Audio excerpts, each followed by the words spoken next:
Read them. This is a public hearing, and we are the Zoning Board of Adjustments for Putnam County, Florida. We operate under the authority of Articles 11 and 12 of the Land Development Code as amended.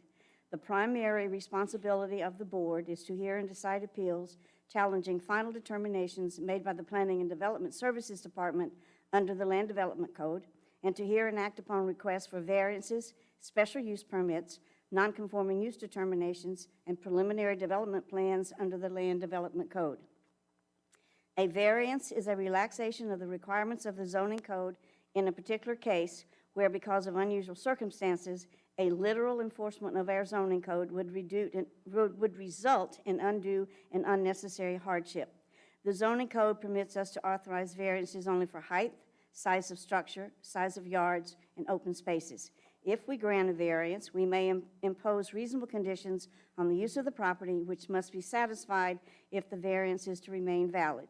The standards we use in deciding whether or not to grant a variance are listed in Section 45-833 of the Land Development Code.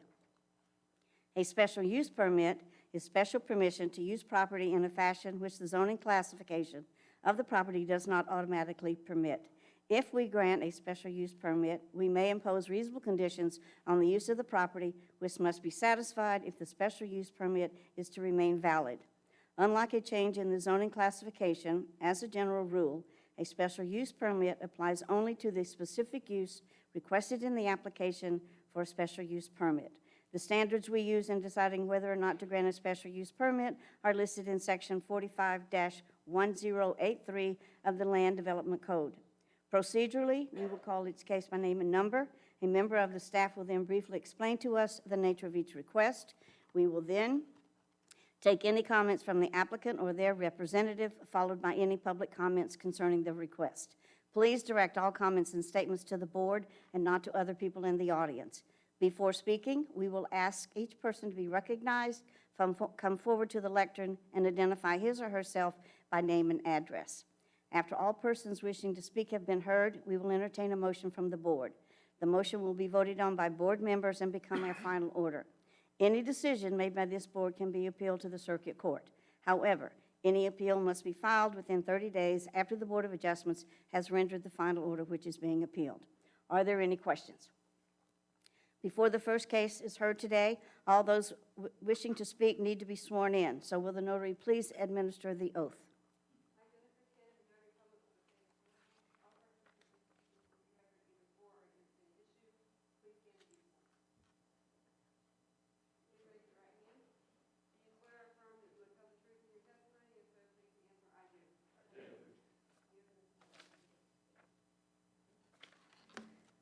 Okay, before we hear the first case, our case is SUP 23-00002. I will ask for a ex parte communication roll call. No. Linda Osborne? No. Mary Ratliff? No. TJ Smith? No. Ron West? No. Roy Weaver? No. Okay, are you ready?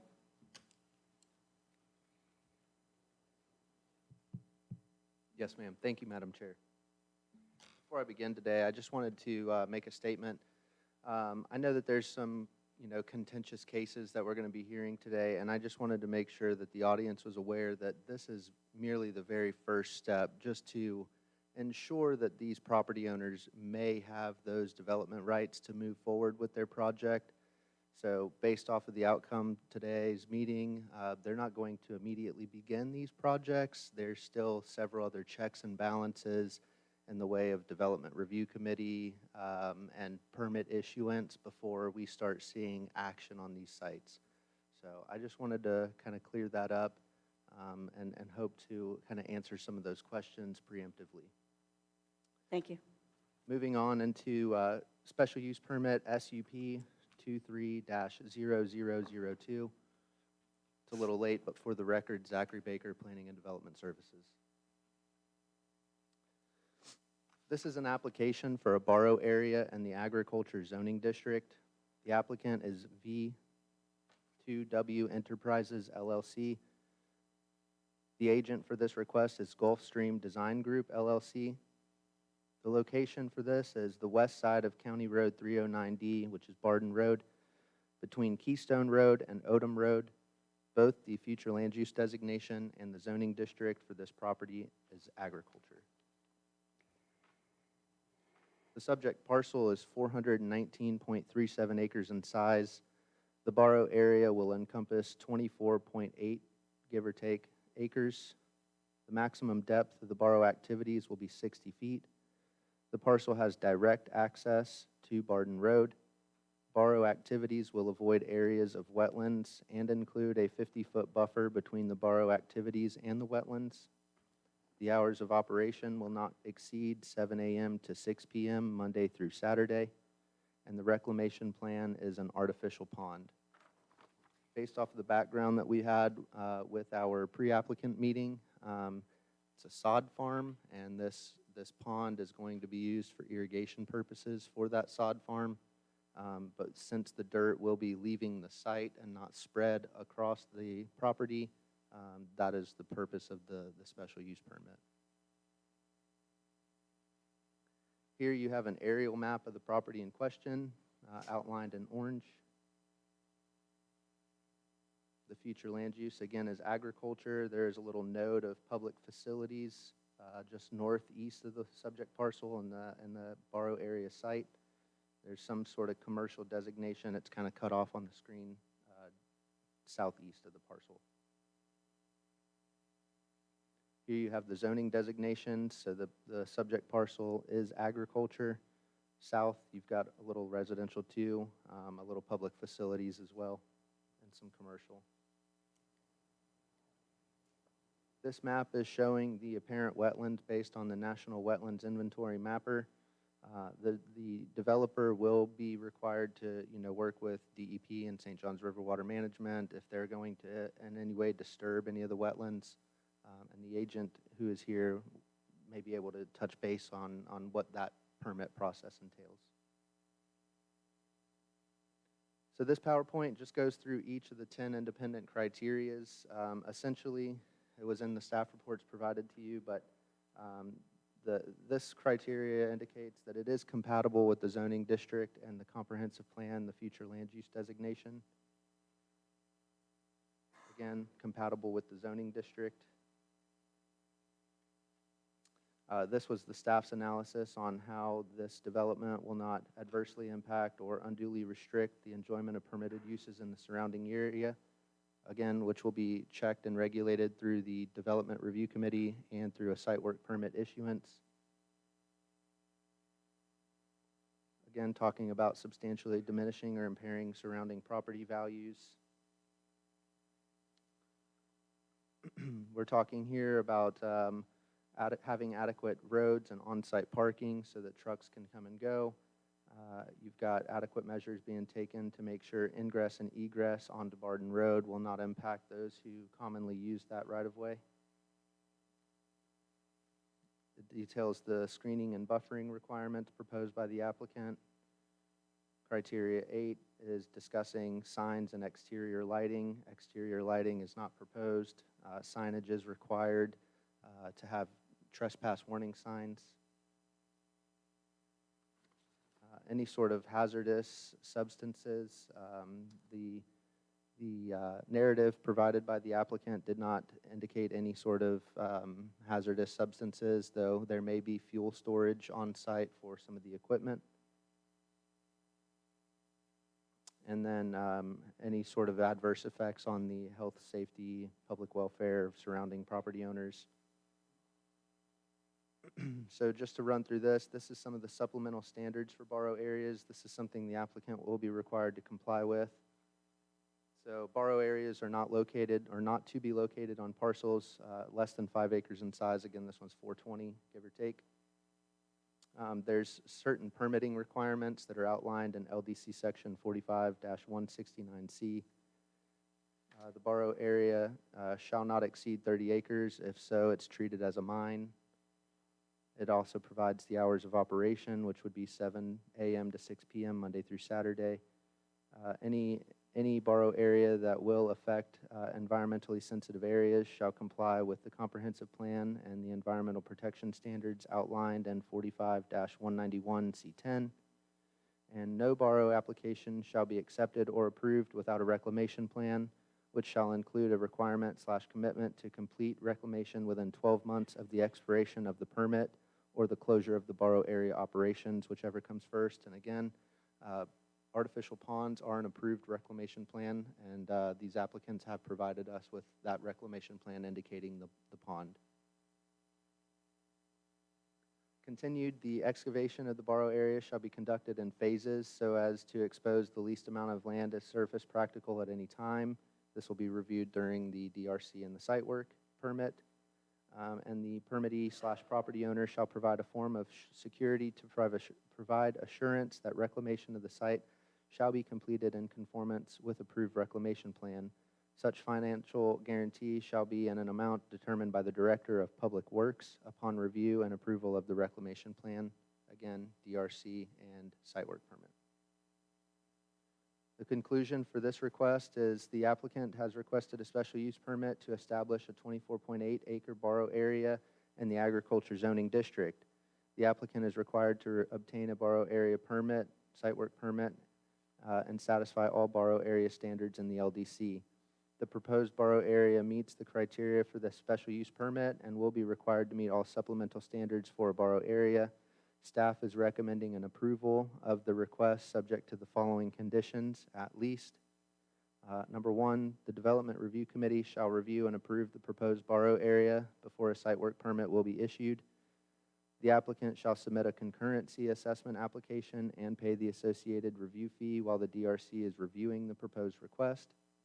The applicant shall supply the Putnam Planning and Development Services Department with documentation from the St. Johns River Water Management District acknowledging the proposed development before obtaining a site work permit, and the applicant shall provide a form of surety defined in LDC Section 45169B8 for the reclamation of the site in an amount to be determined by the Public Works Director prior to the issuance of the site work permit.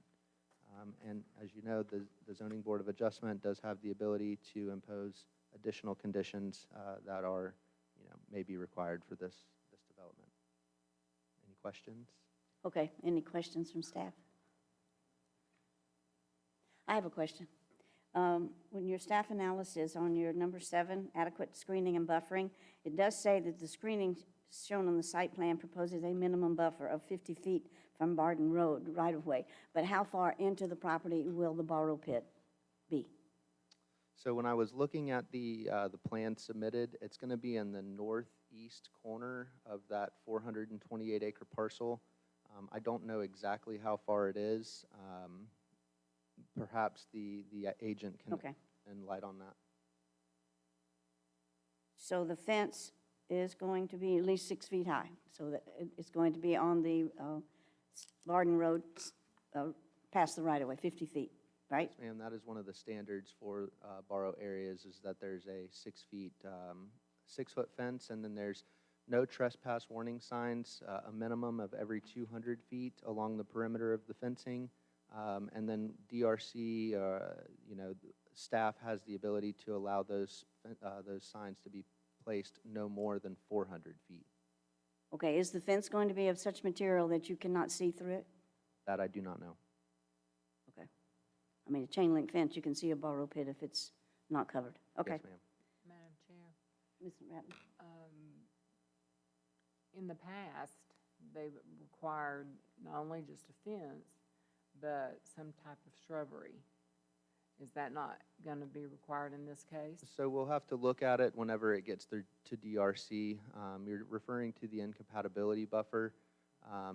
What we'd have to do is first determine how intensive a use this borrow area is by referencing our incompatibility table within section 45513.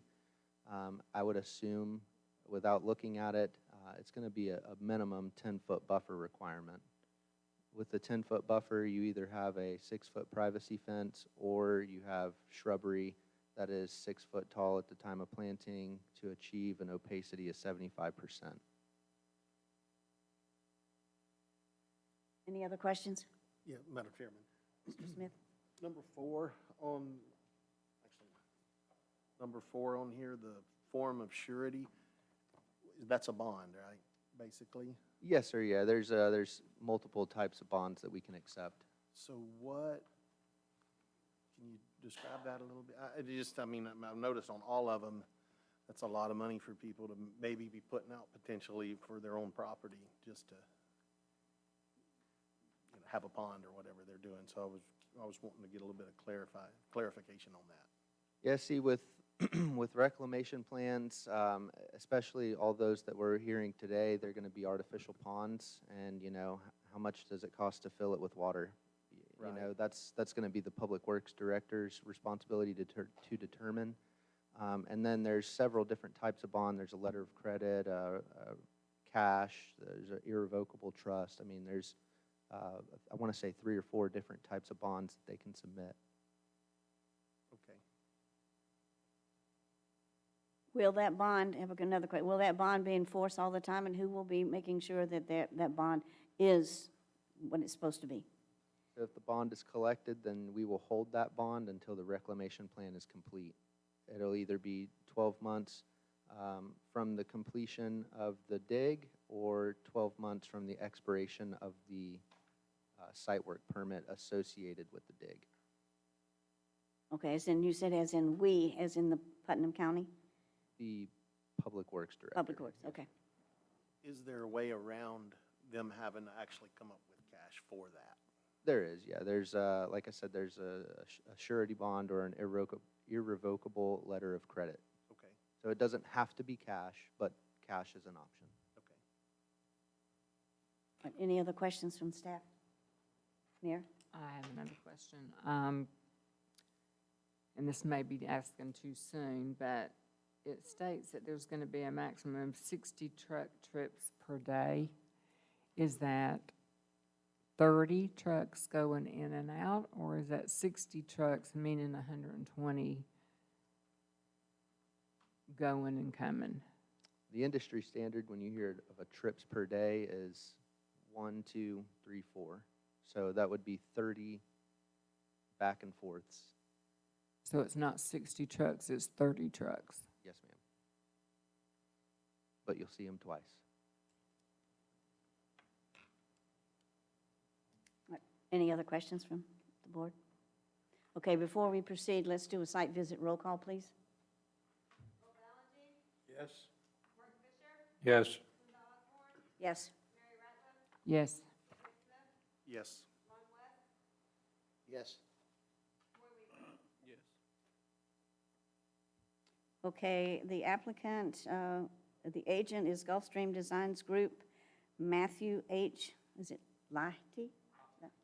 Okay, would you come forward? For the record, please state your name and address. Very sensitive.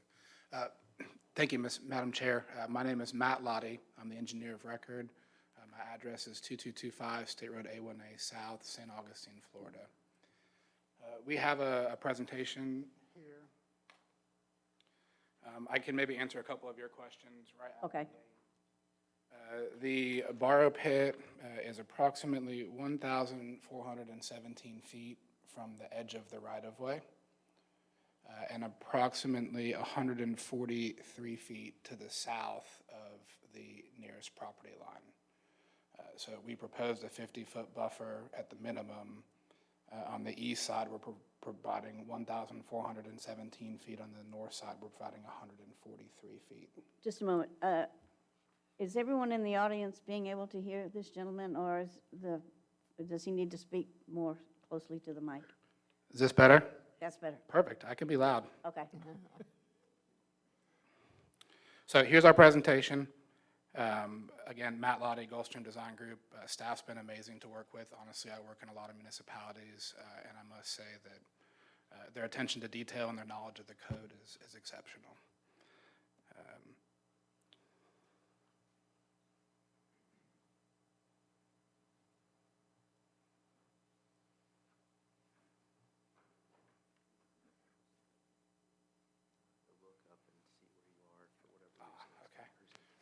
So, quick table of contents here. You guys may be able to see that better than me, so I won't run through the individual components very well. As mentioned, this site is approximately 400 some acres. We are asking for approximately a 30-acre project area there. That 30-acre project area would encompass the borrow pit, the rim ditch, and the stilling basin. As mentioned, you can see here the orange approximate project boundary on that map. And as mentioned, Barden Road is approximately 1,400 feet to the east of that, so approximately a quarter mile inside the property. And we're about 140 feet south of the boundary line with the neighbors to the north there.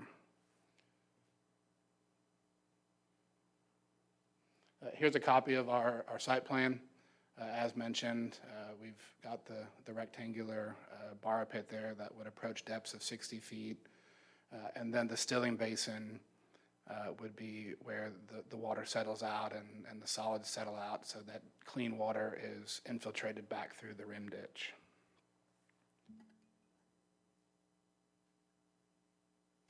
You can see here the overall parcel and how this sits within the property boundary.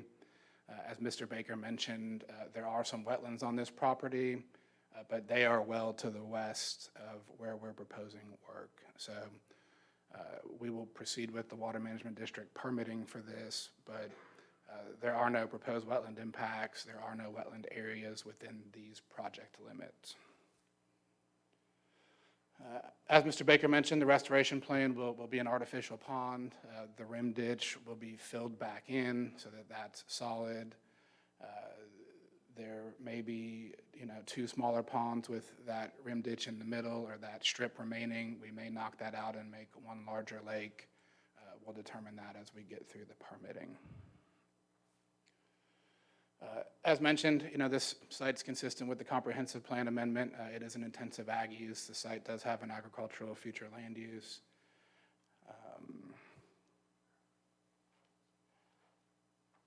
Since I can't see that very well, I'll just grab my paper copy.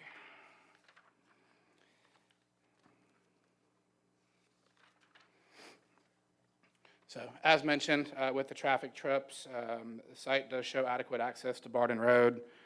We will obtain a driveway connection permit through the Putnam County Public Works Department. We are proposing work hours of 7 a.m. to 8 p.m. Monday to Saturday, which is consistent with the Land Development Code, with no work occurring out here on Sundays. As mentioned, we talked about the screening and buffering. When I'm done, maybe we can talk about the exact fence placement and how that works. I think the applicant is very willing to comply with the board and with staff's requirements. There is a fairly consistent string of trees and landscaping or existing vegetation along the right-of-way line. So I might recommend putting that fence maybe on that 10-foot buffer, even though it's not 50 feet in from the property line. And the applicant is willing to provide any supplemental plantings between the right-of-way line and that fence that would be offset 10 feet inside of the property line. As mentioned, no lighting is proposed here. All signs, no trespassing signs will be posted on that 6-foot fence in accordance with the Putnam County Land Development Code. Site will be gated and fenced, locked every night by the operator, and the operator here will be responsible for maintaining all environmental health and safety requirements on site.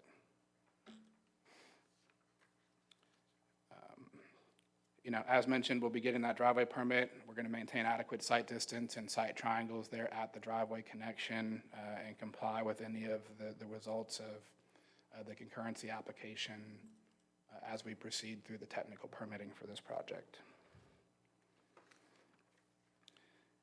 County Road 309, as mentioned, Barden Road's owned and maintained by Putnam County. Applicant will construct the concrete driveway apron as approved by the Public Works Department. And the applicant and operator will jointly ensure that County Road 309 in front of this property remains free of dirt and any debris. We'll have on-site tracking pads and wash rock there to make sure the trucks are leaving the site clean. As mentioned, You know, the site will be getting all permits as related from the Water Management District. Pretty standard operations here with excavation to a stilling basin and a rim ditch. Helps to infiltrate the water and the groundwater table. As the dewatering occurs, you're re-infiltrating the water as opposed to a surface discharge. With that, we're here to answer any questions. Anybody have questions? Ms. Ratliff?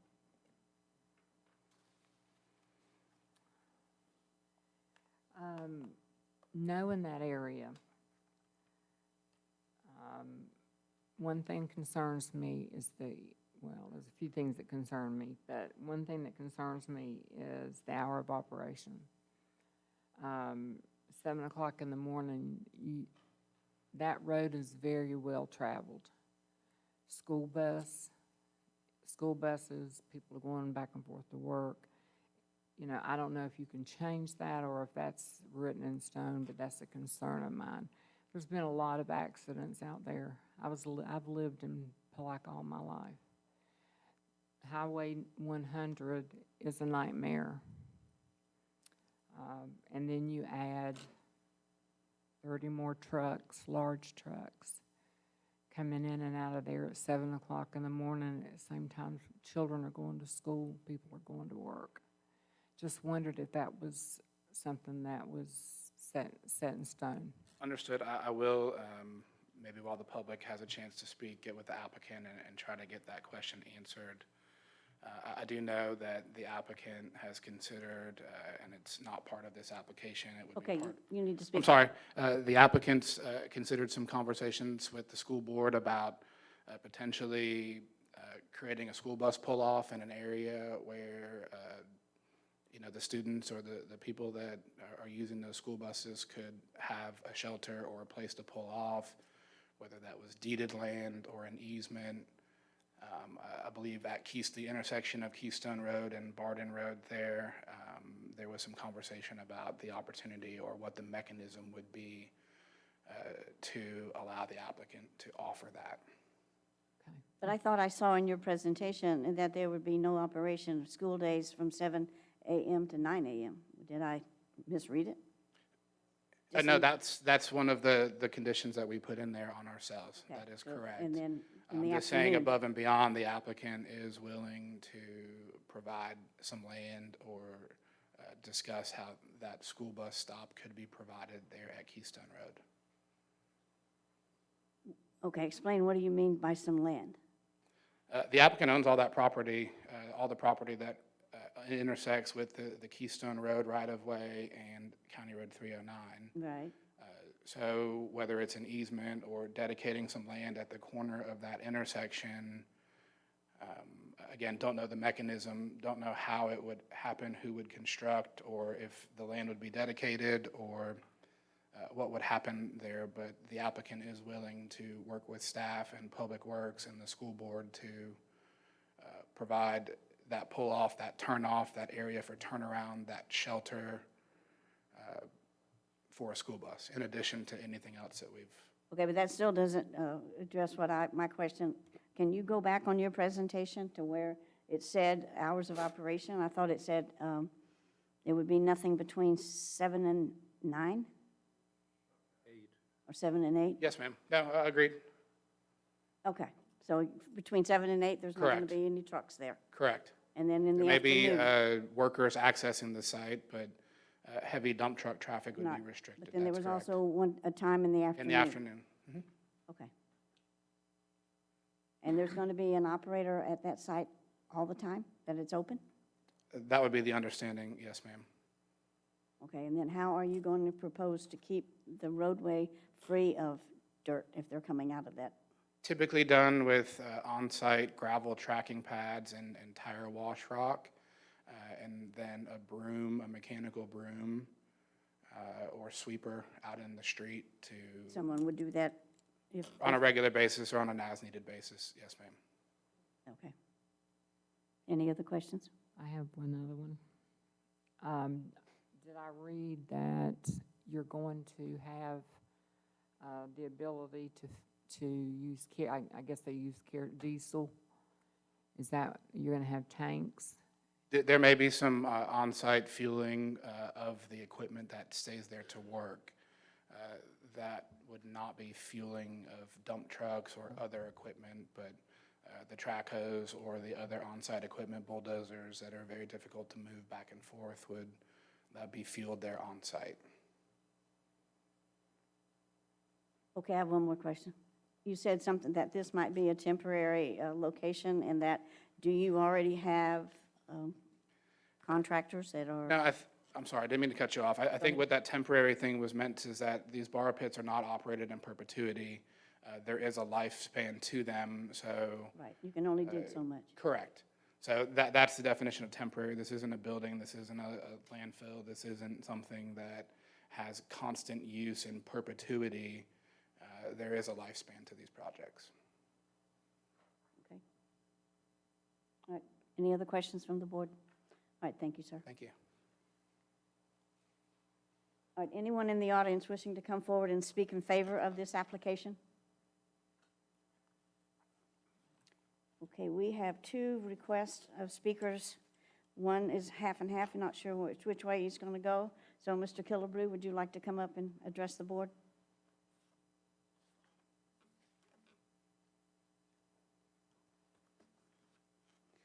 For the record, please state your name and address. Good afternoon. My name is Ed Killebrew. I live at 146 Barden Estates Circle.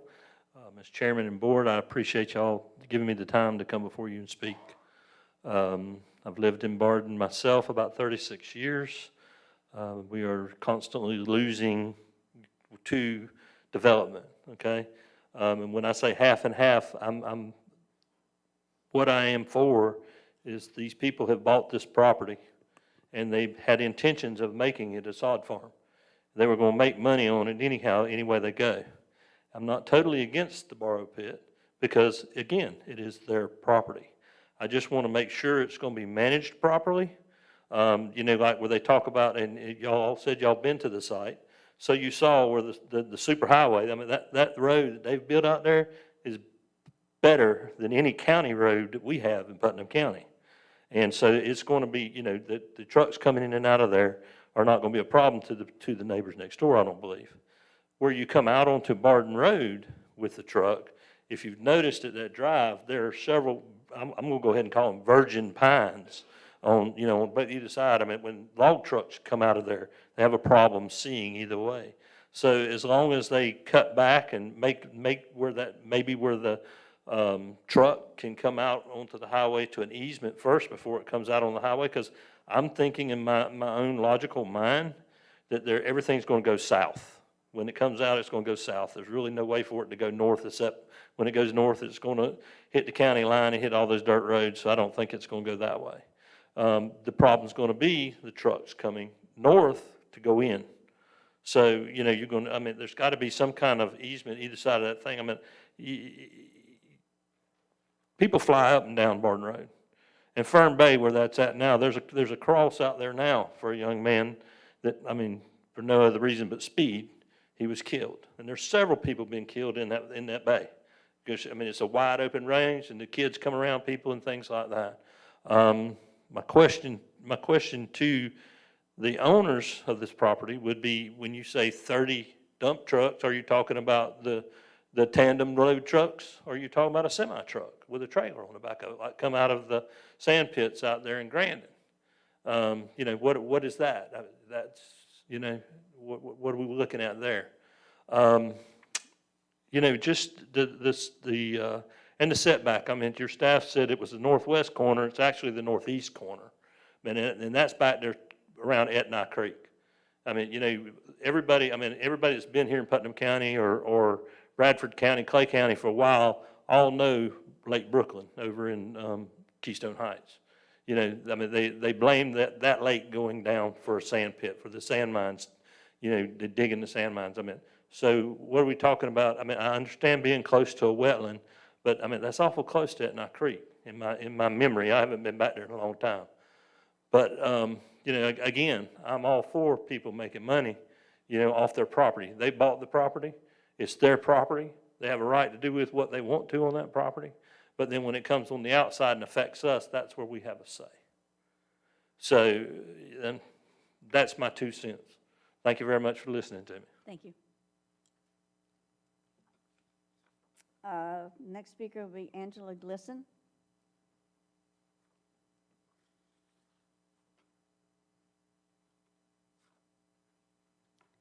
Thank you. Hi, I'm Angela Glisson. I live at 628 Barden Road. Mr. Killebrew spoke actually a lot of what I had to say. I live just past Odom Road. I live next door to the park. And we have a lot of kids that have recently really started using the park. If we're going to be living there 6 days a week, listening to a lot of the noise coming from this place, if we don't have any kind of buffer, and go until 6 o'clock at night, possibly if you give an extension, which I did read in some of the information, there's a possibility that hours could be extended, then that's going to interfere in these kids playing. And I'm concerned about that because the kids are enjoying that time. If you ride down Barden Road, which you have visited the area, you see how the roads are affected now and how it's like riding down Morse code. And there's a lot of potholes. And I've worked in the trucking company business, so I understand how these drivers drive and if it's not moderated. And so and like Mr. Killebrew said, are these large trucks that are going to be pulled by semis, or are they going to be just regular dump trucks? So that's our concern too.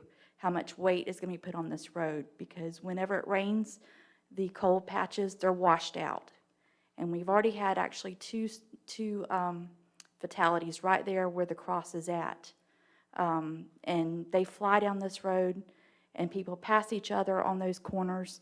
When they're going to pull out of this area, they're going to be passing people on that road, and they're not going to be seen. And we don't need any more fatalities in this area. I agree with Mr. Killebrew. We do want to see development. We do want people to thrive. We want them to make money, but we also want our community to be safe. We want our kids to be safe. There's also another bus stop at Odom Road. So, you know, you have 2 bus stops right on each end of that area. So we just ask that you consider those things. Thank you. Thank you. Leota Wilkinson.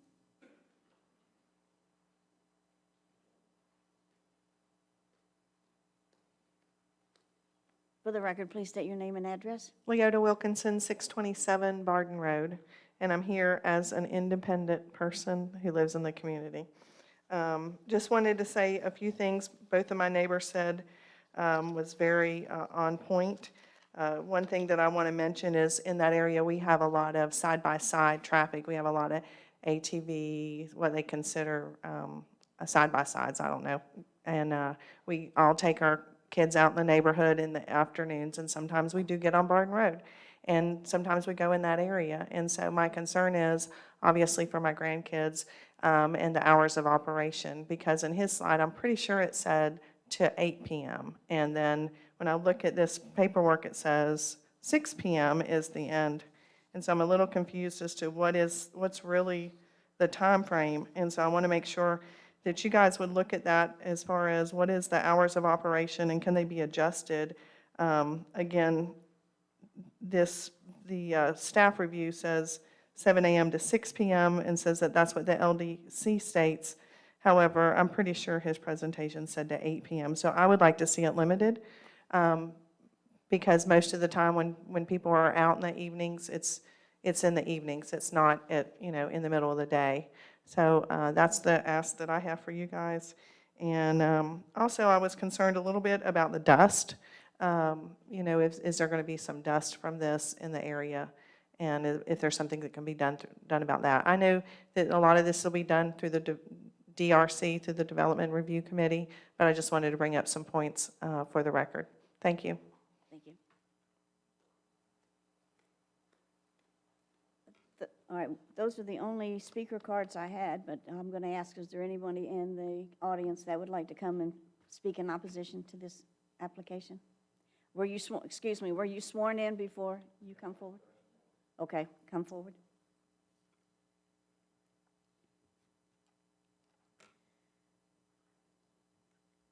Please state your name and address for the record. My name is Mike Rogers. I live at 137 Ranchette Way. I was born in Lake Wales, Florida.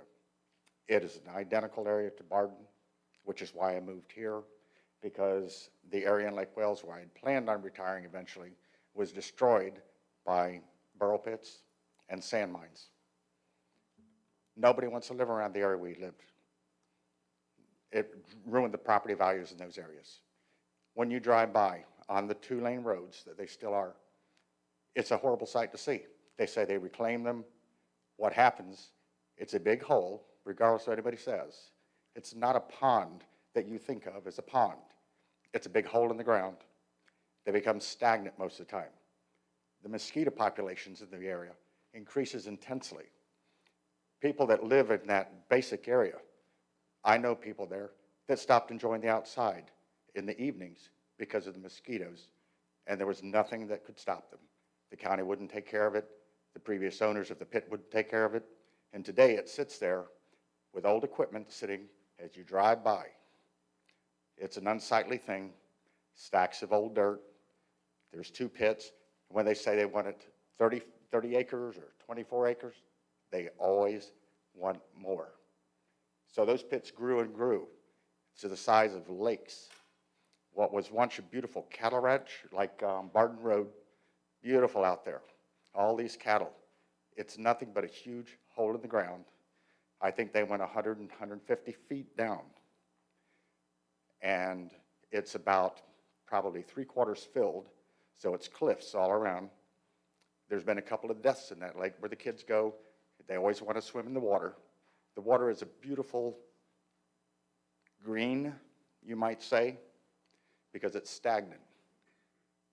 And it has other possibilities of destroying local groundwaters. If people have shallower wells and so forth, who knows what it's going to affect. So my only concern is that it's going to distract the people that live in that immediate area. Property values can be lowered, and I will be requesting a reduction, and I'm sure other people will if this is allowed to continue, because people don't want to live near those things. The noise pollution all day long, they say 30 trips or 30 trucks. The destruction of that road, Barden Road, is going to occur. Who's going to take care of Barden Road? Who's going to make, it's already bad enough. These trucks are huge, heavy, and they're going to be carrying out millions of cubic yards of soil, dirt, or whatever it is they're moving. So that needs to be considered. Who's taking care of Barden Road all the way in the direction they traveled? Other than that, it's a safety issue. I know these tractor trailers filled with this dirt, gravel, whatever they're going to haul. These drivers are usually paid by the load. They move very quickly. Point A, point B. They want to make as many trips as they can. I've witnessed it even Tarpon Springs, where I moved up here last year. I've been coming up here 20 years. I retired last year. I left the Tarpon area, one main reason. They turned the country into a city. And the last thing they did was build a burrow pit right outside of town. And those trucks ended up clogging rush hour traffic. The road gets dirty, it's dangerous, and those drivers go out and kill people at the intersections because they're making money by the load. Other than that, the people that live around there don't deserve to have their quiet life.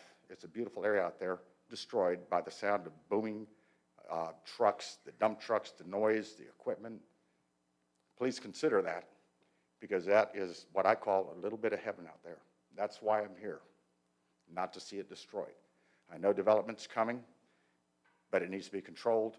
The last thing I thought of was this big pit that I refused to live near and where I wanted to originally retire. So please consider all of that and the people that love that area and the children at that park. They don't need to listen to that noise all day long. Thank you very much. Thank you. I saw another hand in the back of the room that wanted to speak in opposition. Were you sworn in? Okay. Anyone else? Were you, yes, sir. Were you sworn in? Okay, please come forward. For the record, state your name and address. My name's Stephen Barker, and my address is 253 East Bannerville Road. Good afternoon. Okay, where, Placa, Barden? Barden, okay. Yes, ma'am, right off of Barden Road, about 3.8 miles from that location. Okay, so it's Placa, okay. Yep. So I heard some of the key points. I'll have to maybe just reiterate a few. The traffic, commuter traffic in the morning, even after 8 o'clock. Some people have jobs throughout the day, so that traffic continues. State Road 100 is very dangerous in the morning, and we already have 2 active projects, or 1 active project with the solar farm that's increased commercial traffic. They've been very pretty good about impact, but you still see them in the morning. And the log tracks that will always be there with the paper mill, they drive through there continually. So then to add 30 dump trucks a day, people are going to they're going to be impacted. They're going to have to leave a lot earlier, be a lot more cognitive of dump trucks coming onto the State Road 100 intersection. There are a lot of fatalities that happen there on a monthly, sometimes weekly basis. It's and also kind of I just started thinking too, future land use is still going to have commercial impact with more heavy trucks in the area taking sod in and out of the community. So that's all I have to say. Okay, thank you, sir. Thank you. Anyone else wishing to come forward and speak in opposition? If not, okay. Mr. Leahy, I think, would you like to comment on some of the concerns of our citizens? Absolutely. Thank you so much. I think a couple of points of clarification that I would like to make real quick, and I'm sorry I missed this one before. We are proposing 60 trucks per day, so that's not 30, that's 60. Okay, back into the mic. 60 trucks per day during the operating hours. What happened to 30? I believe that was a misinterpretation between staff and myself. I heard that during Mr. Baker's presentation, but I just want to be clear that when we stated 60 in the application, that's 60 trucks, so 120 trips at the maximum. The part of the presentation here about the 7 a.m. to 9 a.m. and the 2 to 4 references when the haul route goes past a school. So there is no school between, and most of the public that discussed the potential haul route is correct, anticipating the majority of these truck trips going to the south. So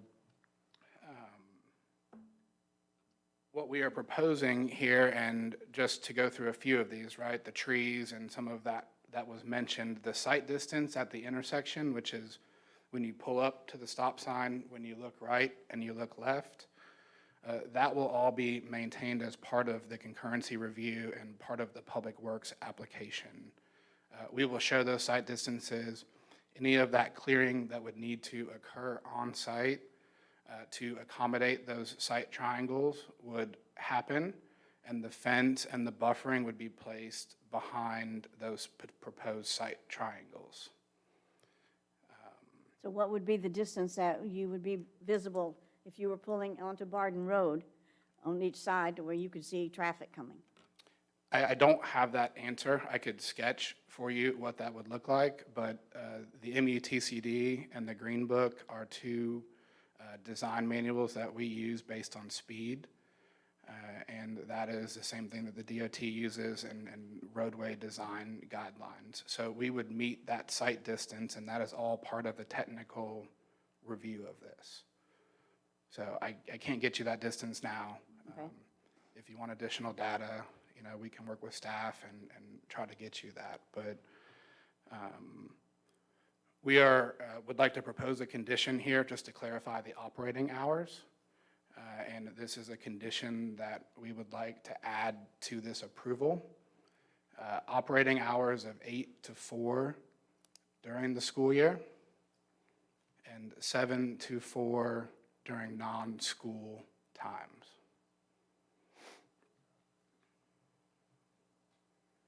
I'm sorry, say 7 that to what? again. 7 to what? 7 to 4 during non-school times, 8 to 4 during the school year.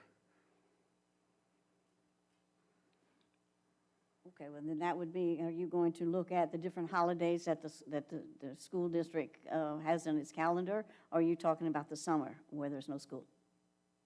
I would imagine that that generally refers to the summertime. I guess if the board has a purview there, I didn't think about it in that great a detail, honestly.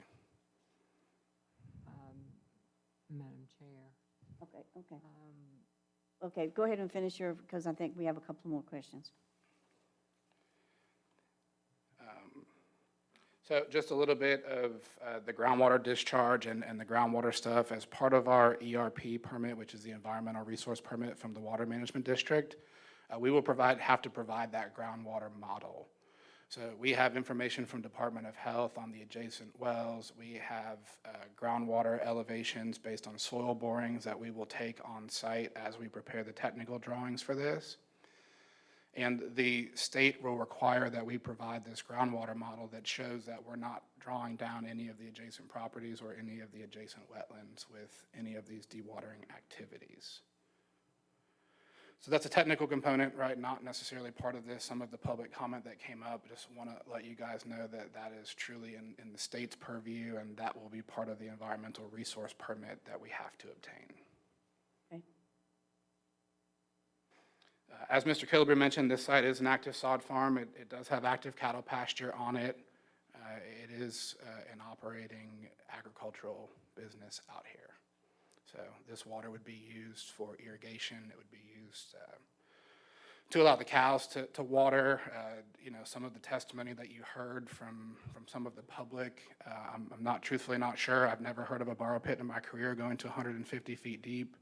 Typically, you hit the Floridian aquifer well before you get there. You know, this is not a dredging operation. A lot of these sand mines are dredging operations with processed water. This is not that, right? This is a traditional borrow pit with a rim ditch and a stilling basin. No mining, no processing, no dredging, no processed water, none of that. So the 60 feet is the, Theoretical maximum. Okay. Yes, ma'am. And we need to determine we have material that deep. You know, we still haven't collected a lot of that data to proceed with the technical permitting.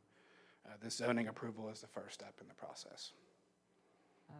Can you address the size of these trucks? I know that came up a couple of times, if it was going to be a dump truck or a semi-truck. That I do not know. I think all I can say there is that these trucks would not exceed any of the DOT maximum thresholds.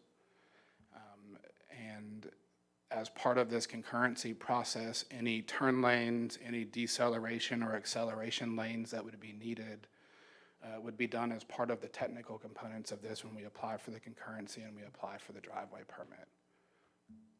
So this applicant's been operating pits for a number of years in St. Johns County. So, you know, they are good stewards. You can, you know, see that these roads are clean in these areas that they're operating currently. okay. Any other questions from Mr. Fisher? Yeah, you say that this is for water reclamation to irrigate, right? That would be one of the end uses of the lake, yes, sir. I mean, do you have a time set that you will finish the pit, that you won't be digging anymore?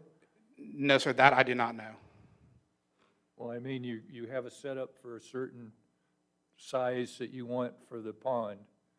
I mean, once you get there, then what? You're going to keep digging, or? No, sir, it would be done after that. That's what I'm asking, then what time limit would you put on that?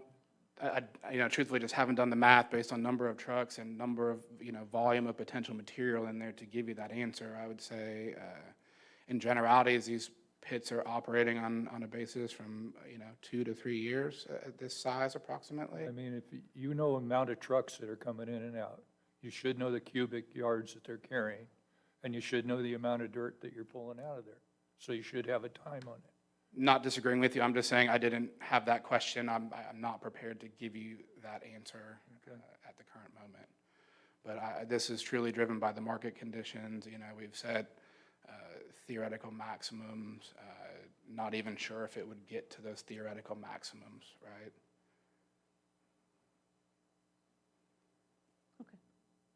Thank you. I can go back and do some rough math if you'd like an idea of a duration, but I would anticipate in, I mean, everybody's worried about the amount of trucks going up and down the road. I mean, eventually, they shouldn't have any anymore. that's correct.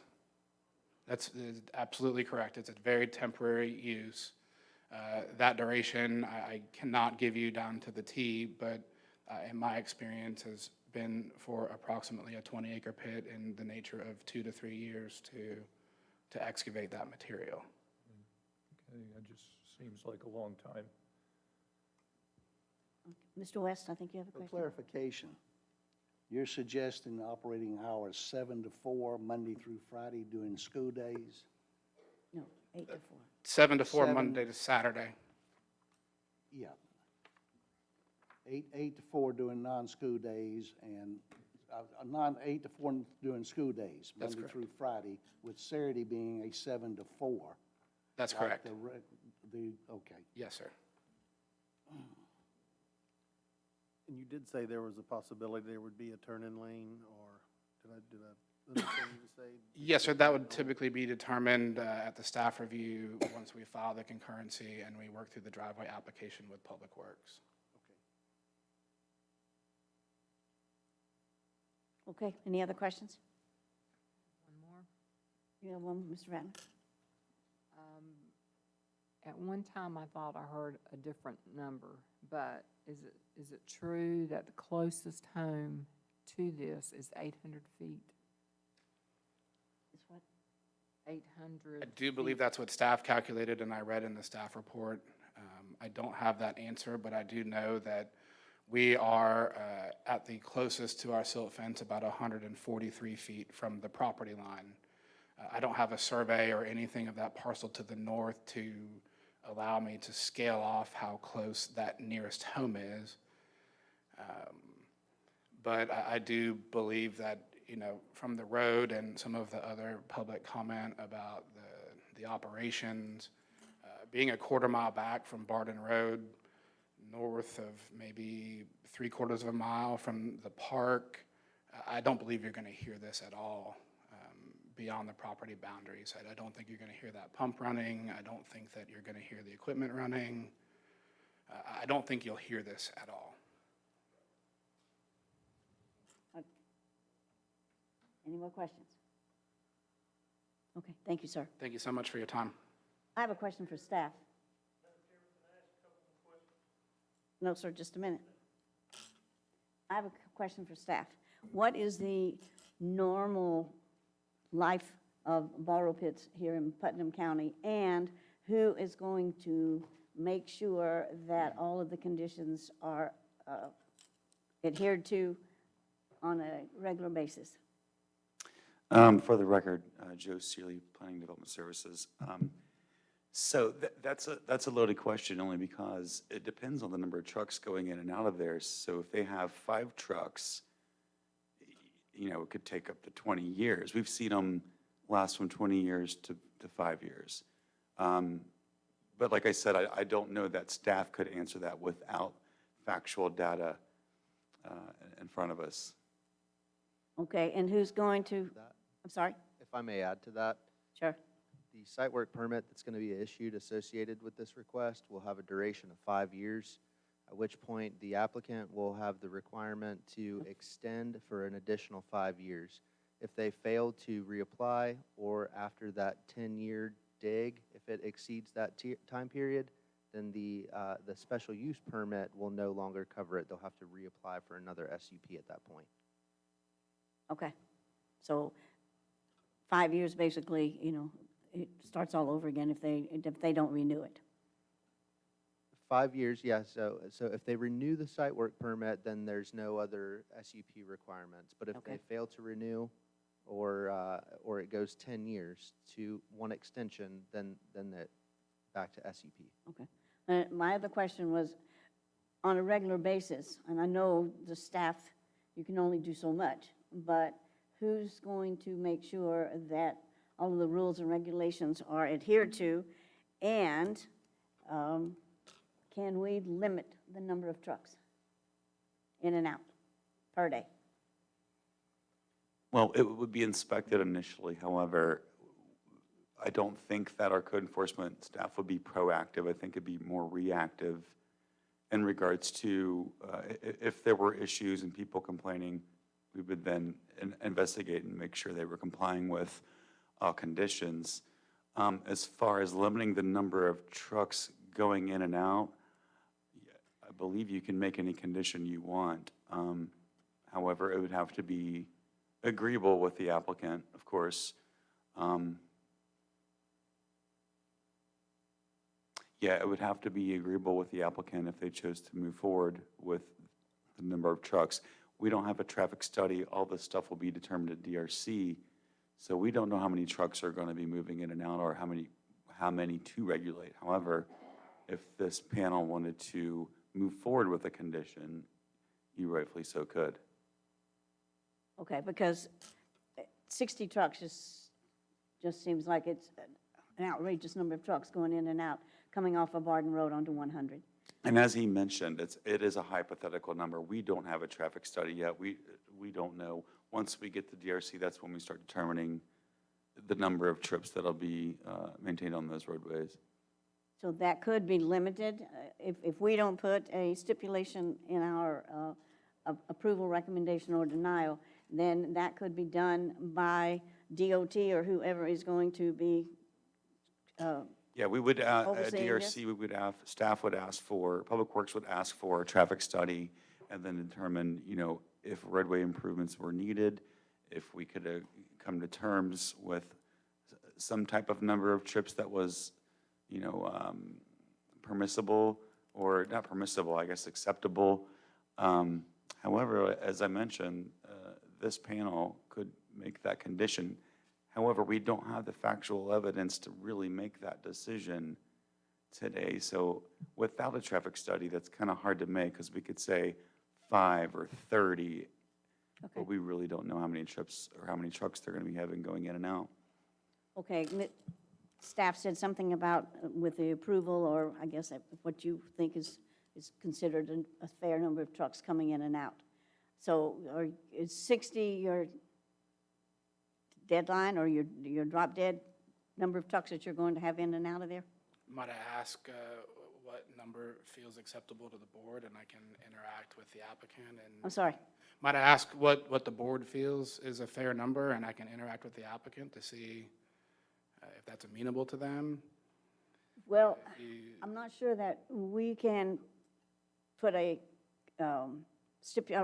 condition for X number of trucks, and then it goes back unless we're overridden from the standpoint of staff and/or the people that make all of the decisions. So I'm not sure that would serve anybody well at this time.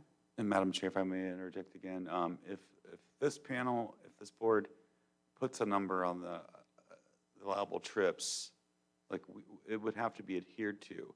But as I mentioned, without the factual data, That's what I'm saying. It's kind of throwing a number in the air at this point. If we limit the number of trucks that's going in and out of there on a daily basis, and then it comes back that, oh, no, well, they were wrong, you could do 45 loads per day. So, are the recommendations made by this board the last say-so, or can They it have be? to be adhered to by staff, correct? Okay. We would not be able to override your decision. Okay. All right, Mary. I don't think we've still received an answer about the same questions that we ask every time a borrow pit comes up. This board asks, is there enough staffing to monitor whatever restrictions that we place on it? Now, what you're saying is there isn't, and if someone complains about it, then it goes to code, and it's picked up from there. Is that what you said? That is correct. It's not, code enforcement's not proactive. However, if it is reactive. So we would initially be looking at the site plan and doing inspections and making sure that they are complying with what we've approved. However, the ongoing compliance solely depends on, what we hear from the surrounding community. So we wouldn't actively, I don't believe, I'm speaking on behalf of code enforcement, but I don't believe we actively go inspect.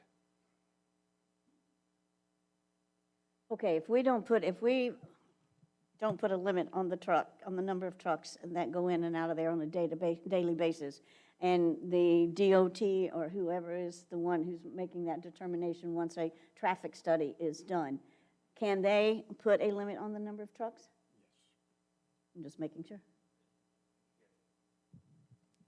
Yes, now DOT, they could place a restriction on the number of trucks and traffic going in and out of there.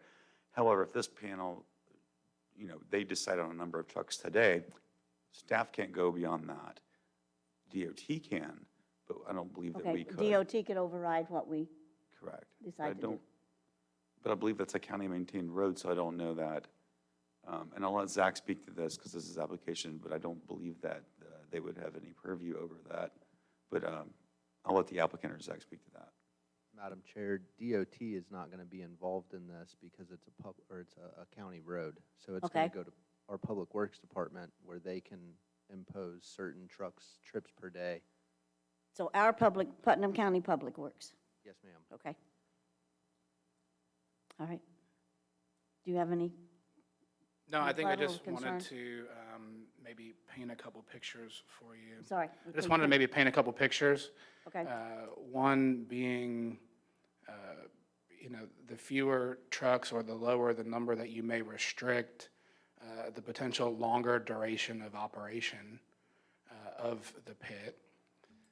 And then I just wanted to say that 60 in its own right sounds like a lot, but when you break that over a 9 or a 10-hour operating day, it's not like there's 60 trucks lined up there at one time, is my point, right? There's cycle times, there's operating times, there's haul routes, and those would be spaced out, right? It's, it's not a farm field where they've harvested a field of corn and there's 13 semis sitting there waiting to be I understand loaded. that. This is a, That still leaves quite a few per hour. I mean, there's only so many hours between 8 and 4. understood. Okay. I'm sorry, unless you have been sworn in and you're in, we have listened to the public unless you have something else to offer.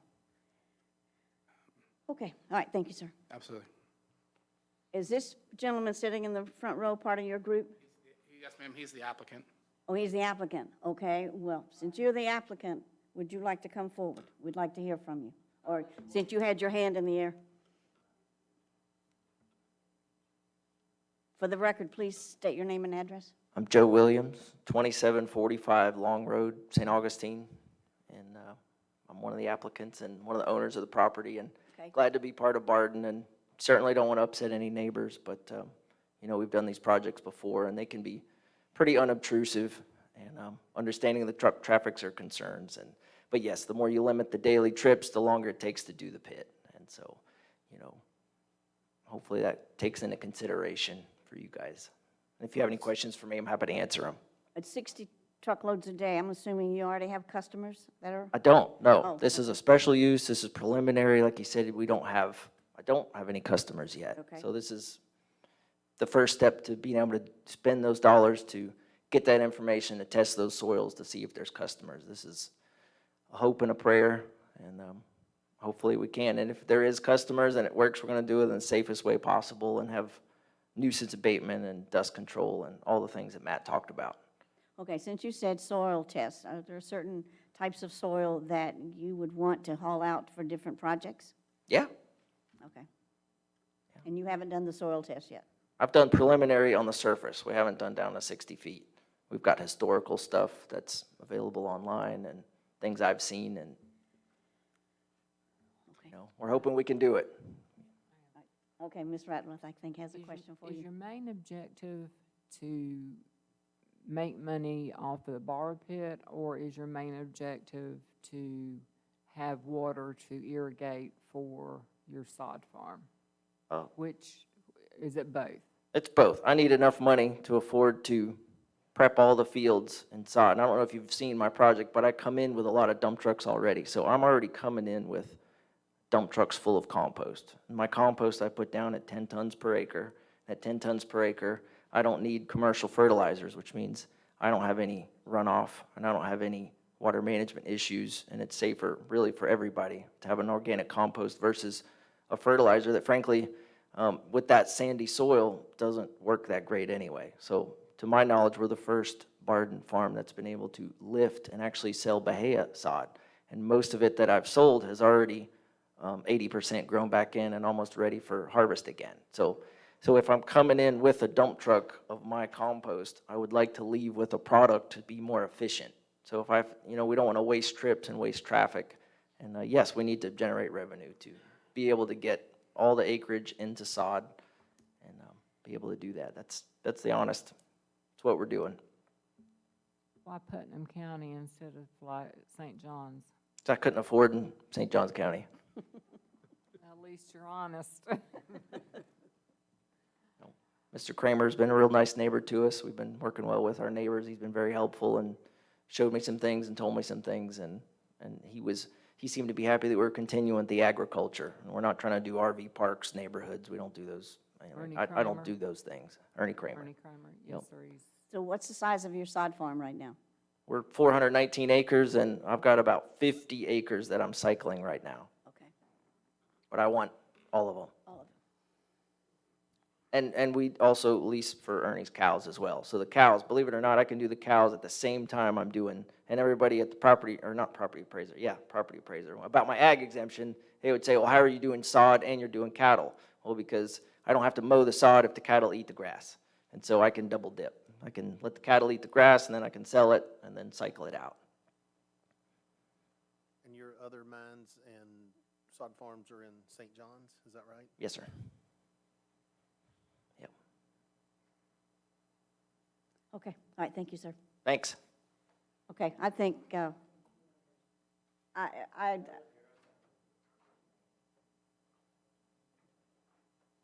right, I'll give you a chance to speak. Normally I wouldn't, but have you been sworn in? Okay, come forward then.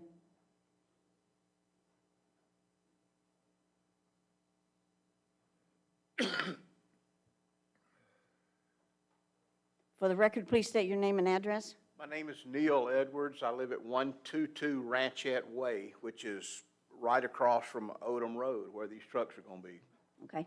coming. The more I hear, the more concerned I've gotten. First of all, the name borrow pit is a little deceiving, because when you say borrow, it assumes you want to go bring something back, put something back that you borrowed, and that's not happening. Another thing, you're talking about 60 trucks, don't sound like it's not really that much. Well, if they're making 2 trips each a day, that's 240 times we're going to see a dump truck going down the road in an 8-hour day. That's back-to-back trucks. I don't care how you look at it. That's 240 times a truck's going to be, we're going to see dump trucks going down the road in an 8-hour day. How did you get 240 He to said 60 60 trucks. round trip? 60 trucks, he said, were coming. Right. Okay, if he said they're going to make 2 trips each, that's coming and going, so each truck, I don't think that's what he said, but I could be I could be he said mistaken. 60 trucks a Thought he day. said round trip, which would be 120. You're going in and coming out. He said they were going to make 2 trips each. He said I they were don't going think to he- go well, during an 8-hour day, they're going to go. That's not what I dump a understood, load. but Well, that's he what you said. understood. Go, Okay. Come, go. Okay.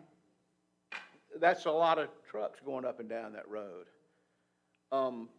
And then you had a problem with the hours, which I did too, the operating hours. And it's funny that you say you have a problem with it, and this gentleman in the plaid goes away and comes back, okay, it's changed.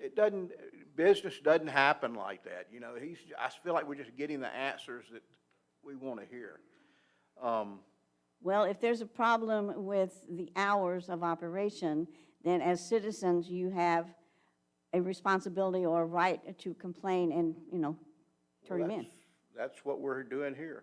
Okay. And I'm just saying, Right. if. Yeah. I'm just, and the runoff, I mean, they're talking a artificial pond, well, that's a hole in the ground with water in it, pretty much. And I'm concerned about the water table. What's going to happen? Everybody out there, a lot of people out there have shallow wells. Well, if they're digging a 40-acre hole in the ground, 60 feet deep, you know, who's to say that's not gonna affect the aquifer, our water, and all of our wells? It's happened before at other sand mines, which this is what it is, a sand mine. So that's my concerns. You know, the county can't maintain the road now. It's full of potholes, and when you get 60 trucks a day coming in and out twice each, that's a lot of traffic. And I've never seen, I've seen several of these happen before, and it's never like it says. It's always more. That 40-acre hole in the ground, that, you know, ends up being a little bigger and a little bigger, especially if it's profitable. So that's all I've got to say. Okay. Thank you, sir. Okay, I think at this time, we're going to close this to the public and open it up for board motion and discussion.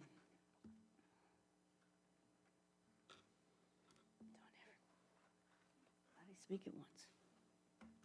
Madam Chairman, I move we approve special use permit 23-00002 as it meets the criteria for a special use permit as required by section 45-1083 of Putnam County Land Development Code, with the 4 conditions recommended by staff, with the 5th condition being limiting the hours of operation, 7 to 4, Monday through Saturday, except on school days, 8 to 4. And authorize the chair to sign the final order. I'll second that. Okay, we have a motion and a second to approve SUP 23-00002.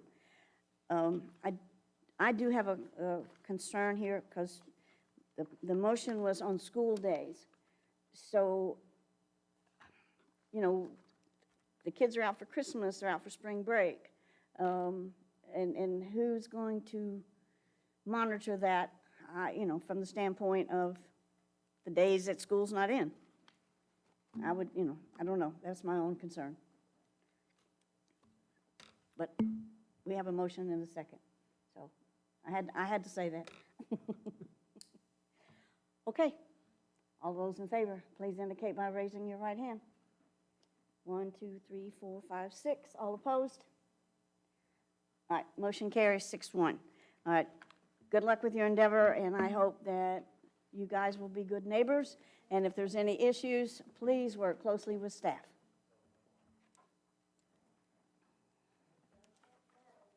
Automatic weapons. Excuse me. Excuse me, we will not have any outbursts in the meeting. Thank you. Thank you. Okay, the next case is SUP 23-00004. Before we hear the case, let's do an ex parte communication. Roll. No. No. No. No. No. No. Okay, staff. Oh, I'm sorry. Okay, are you ready? Clean the place out. Yes, ma'am. Thank you, Madam Chair. For the record, Zachary Baker, Planning and Development Services. This is special use permit case SUP 23-000004. The application is for a borrow area in the agriculture zoning district. The applicant is Jonathan Simpson of Rainier Forest Resource LP with agent Matt Lottie from Gulfstream Design Group.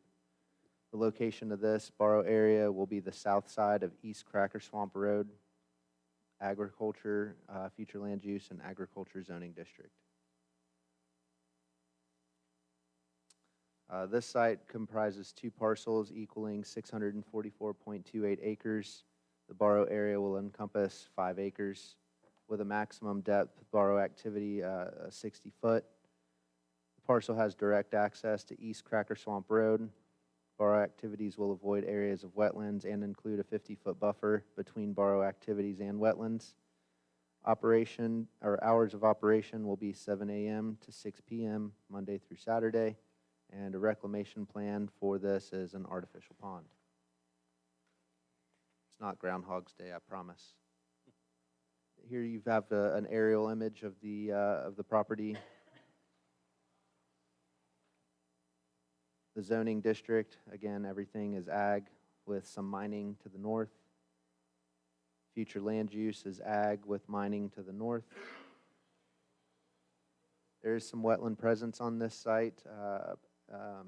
The project area does have some impact on those wetlands. The applicants will be working again with St. Johns River Water Management District and Florida Department of Environmental Protection to obtain an ERP. The FEMA flood zones are sporadic. There's some X and there's some A. Again, the supplemental standards for a borrow area, I'll just have them on the screen here for just a few minutes. These are going to be all of the requirements that the applicants will be required to adhere to, and then some as determined through the Development Review Committee process and the site work permit application. Here's those standards continued on. Conclusion and recommendation, the applicant has requested a special use permit to establish a 5-acre borrow area on 2 parcels comprising 644.28 acres. The majority of the project will be located on a 36.69 acre parcel. Staff finds that the proposed borrow area meets the criteria for a special use permit, and staff recommends approval subject to the following conditions. The DRC shall review and approve the proposed borrow area before a site work permit is issued. The applicant shall submit a concurrency assessment application and pay the associated review fee while the DRC is reviewing the proposed request. The applicant shall supply the Putnam Planning and Development Services Department with documentation from St. Johns River Water Management District acknowledging the proposed development before obtaining a site work permit. The applicant shall provide a form of surety defined in LDC section 45-169B8 for the reclamation of the site in an amount to be determined by the Department of Public Works prior to the issuance of a site work permit. This condition was also added. At a minimum, the excavation site shall be enclosed with a 6-foot-high chain link fence and security gate to restrict unwanted access to the site. Additionally, trespass warning signs no less than 1 square foot and no greater than 6 square feet shall be installed on the chain link fence. Those signs shall be placed every 200 feet along East Cracker Swamp Road and any fence line adjacent to a property under separate ownership. Fence lines which are adjacent to properties under common ownership may space the trespass warning signs up to 400 feet from one another. This was to mostly capture that eastern property line where we don't know who owns it because it's in St. Johns County. So that'll be for the applicant to abide by. I can answer any questions. Okay. I have a question about the chain link fence. I know whenever I was out there, there was sort of a tree line along the roadway. So is that going to be maintained, or is the chain link fence just going to be around the actual borrow pit? We haven't gotten that far yet. We'll determine that in DRC, but the standards for the borrow area states at a minimum on the property line, but it can come in. They really just need to restrict the borrow area itself. Okay. I guess I can ask the same questions of the gentleman when he comes up. Yes, ma'am. Okay, any questions for staff? Okay, thank you. Before we proceed, let's do a site visit roll call, please. Yes. Yes. Yes. Yes. Yes. Yes. Yes. Okay. Mr.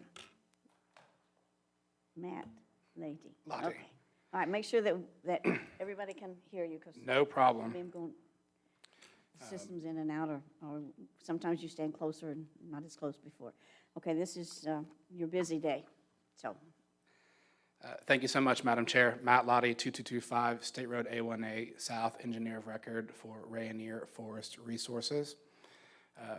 Rainier, in short, is the owner of this land. We are seeking the request to excavate approximately 5 acres. The excavation of this one is much different than the one that we just talked about. This material here is more like road base, known as shell rock, and it will be excavated with a drag line. So not a mine, no chemical, but it will not be pumped. It will all be excavated in a wet condition. So there will be no pumping, no dewatering activities. And this material is actually for use on another Rayonier project, so it will be leaving the site, thus the need for this application to comply with the Land Development Code.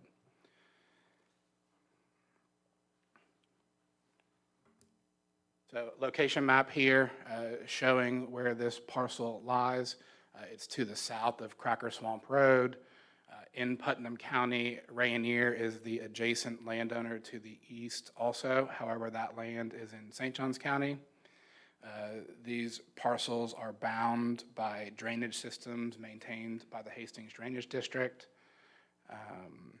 And directly to the north of this site is the SRM concrete mine that is in St. Johns County and exits onto the road in State Road 207. So this vein north to south here contains this same type of material. And again, this is just a request for a 5-acre excavation. Here's a site plan. We will be maintaining that 50-foot buffer from Cracker Swamp Road. I do not believe it is the applicant's intent to clear that tree line along Cracker Swamp Road. That existing ditch is pretty deep. So we will work with DRC and get that fence set back from the actual property line, but it will encompass the borrow activities with the gate.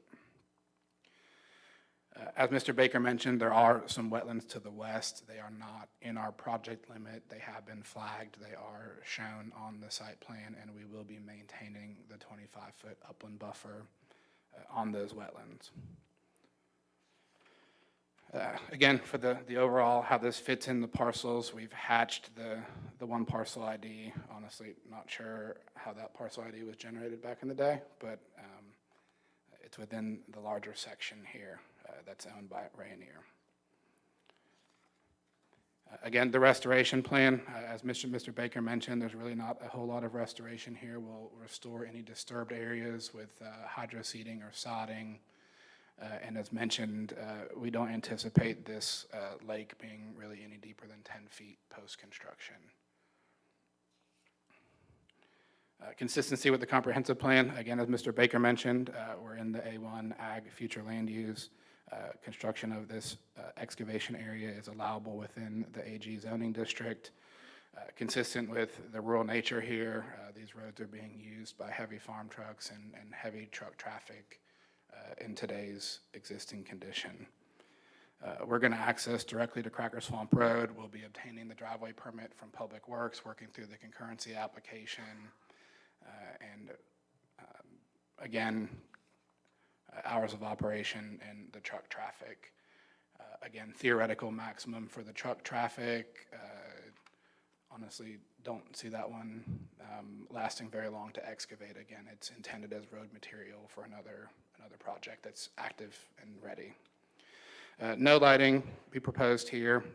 As Mr. Baker mentioned, we'll install the trespass signs along Cracker Swamp Road and along the right-of-way per the Land Development Code. The 6-foot fence will be here, chain link, locked every day by the operator. Operator is going to maintain all the on-site conditions. If any fuel is present on site, it will be maintained in accordance with the Land Development Code. Again, we feel that the duration of this will be much shorter. Again, just a picture here so you can see it overlaid on an aerial of the site. And we're just working up in that northeast corner, right? Pretty small when you consider the larger size of the tract here. So we're here to answer any questions you might have as it relates to this application. I have a question. Okay, when you come out onto Cracker Swamp Road, Are you going to be taking a left or a right, or go on 207, or which way are you going? Don't have that crystal ball. Okay, just curious. Would assume that the majority of these trucks honestly will probably go right into St. Johns County, go to County Road 13, and come back around through Hastings to get back to the east. But Okay, they might go to maybe- 207, they might go west to use 207 and make a right on 207. If they do go to the east into St. Johns County, they will have the stoplight there at Main Street in Hastings to go left, right, or straight where 207 intersects. Okay. Any number of trucks are you proposing, or? No, ma'am.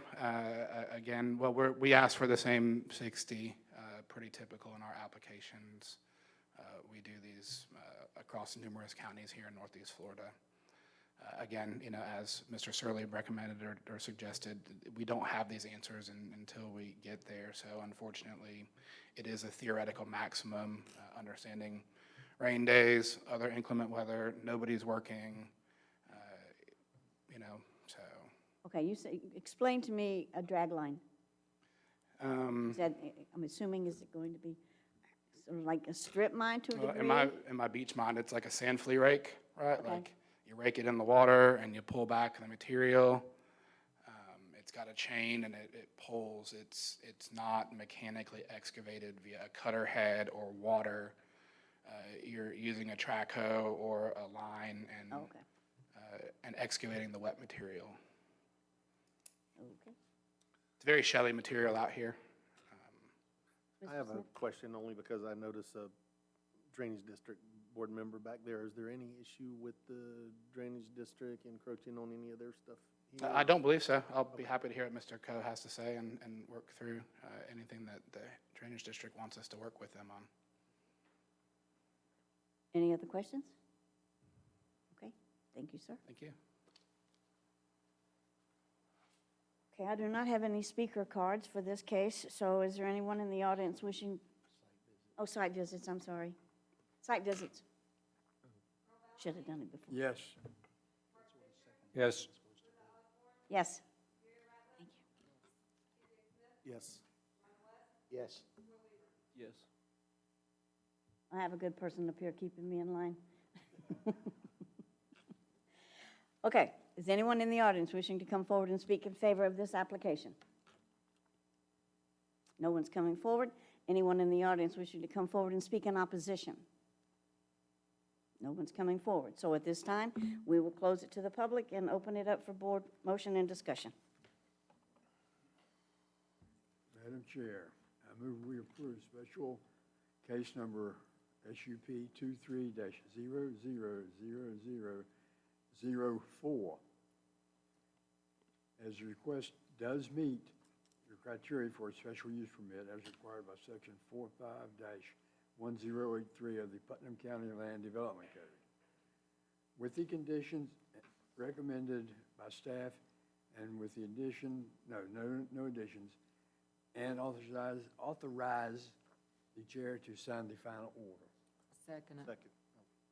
We have a motion and second to approve SUP 23-000004. Any further discussion? If none, all of those, Complicated. I'd like to amend the motion. Mr. West, you're going to come. I make a motion that we add a condition 6, that the hours of operations will be between 7 and 6 o'clock, Monday through Saturday. All right. 7 a.m. to 6 p.m.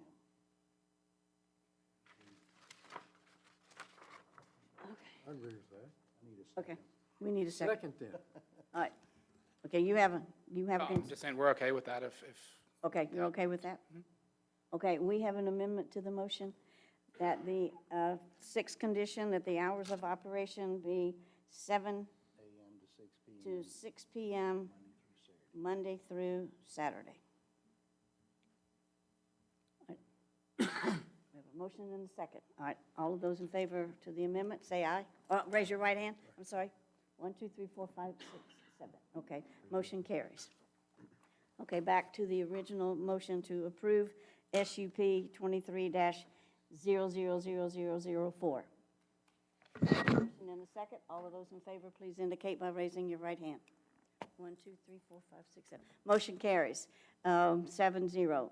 I forgot to tell you before, but there is a 30-day appeal process. So if there's any issues or concerns, please work closely with staff. Thank you.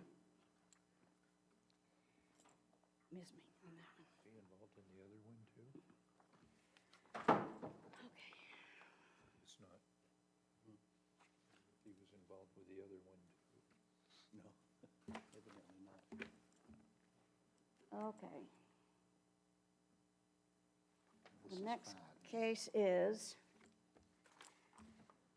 variance 23-000005. And before we hear the case, we need to do a ex parte communication roll call. No. No. No. No. No. Mr. Perry, since Mr. Smith took a break, can we ask him later for that response? Yes, ma'am, you can. Okay, here he comes. I'm sure he'll be back in a moment, though. Here he is. Mr. Smith, we're taking a vote on, or a roll call for ex parte communication. No. Okay, thank you. Okay, you're ready. Good afternoon, Madam Chair and board members. This is a variance on behalf of Racetrack, Inc. Location as a 200 South Highway 17 East. It's a 4.18 acre parcel that currently maintains a gas station and convenience store. It's zoned commercial general C3, and is a future land use of C3, commercial. The request is from asking for leniency from Land Development Code Section 45-635, Table 711B, to allow an increase in the maximum commercial driveway width from 16 feet to 65 feet. Now, this is preliminary to a rezoning application that the applicant currently has in for a truck stop, which is the impetus of this request. As mentioned, it is developed with a gas station and convenience store. They submitted a variance to increase the maximum width of the commercial driveway taking access from Ferry Road, which is a minor collector roadway, to allow it from 16 feet to 65 feet. And the reason that being is that the way our code is written is that that is the maximum width is 16 feet. So we don't take into account semi-truck or tractor-trailer movement. And here is an aerial of the site I'm sure you're all familiar with, of 17. Here is the zoning, which is predominantly commercial along this section of the corridor. The future land use is also commercial. And I don't believe there are any wetlands on site there.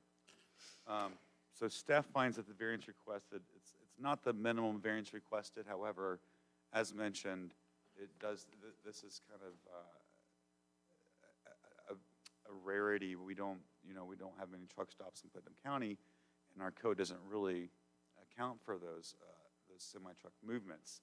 So they met 5 out of the 6 criteria. And we don't believe, staff doesn't believe the criteria imposes an undue burden upon surrounding properties. However, is concerned to maintain all stormwater on the parcel, which they have agreed to do, and we've also provided that condition. We do recommend approval of the variance with the following condition: that all stormwater runoff be directed towards the stormwater maintenance facilities on site and may not be directed or collected within roadway or county roadway drainage facilities.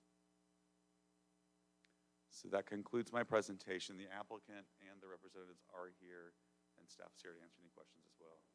Got a question, please? Mr. Ballinger? That is a very busy area. Every time I come in or leave Palaca, I go right by there. The state, I guess the FDOT, will determine how many trucks can come in and out there with the traffic study that they're going to have to do. Will the permit for this be dependent upon that? Well, I believe that is, Ferry Road is a county-maintained road, so DOT, once again, will not have any participation in the process. However, our Public Works Department will be looking at this through DRC. This will also be, I'm sure, a subject matter during the rezoning. As it stands, they probably will be required to provide a traffic study for both those roads. I know firsthand with the rezoning application, they provided that to us initially before we realized they needed a variance. But we will be requiring its traffic study, and they have provided one that will further be reviewed at Development Review Committee. Okay, I have a question. Have got that? Yeah, sure. Did that answer your question, Mr.? Yes, thank you. Okay, on, what's it, Ferry Road, it's a very narrow little two-lane road. So coming off of 17, right there at the traffic light at Putnam Boulevard, or Putnam County Boulevard, are the trucks going to be coming in and going to Ferry Road to access, or are they going to come off of Putnam Boulevard to go into? Based on the applicant's site plan, they will be accessing the truck stop portion from Ferry Road and exiting off on the Ferry Road. Exiting and entering off of Ferry Road. Man, that's a semi's going to have to be a good driver to be able to turn around at that stop sign to go. Okay.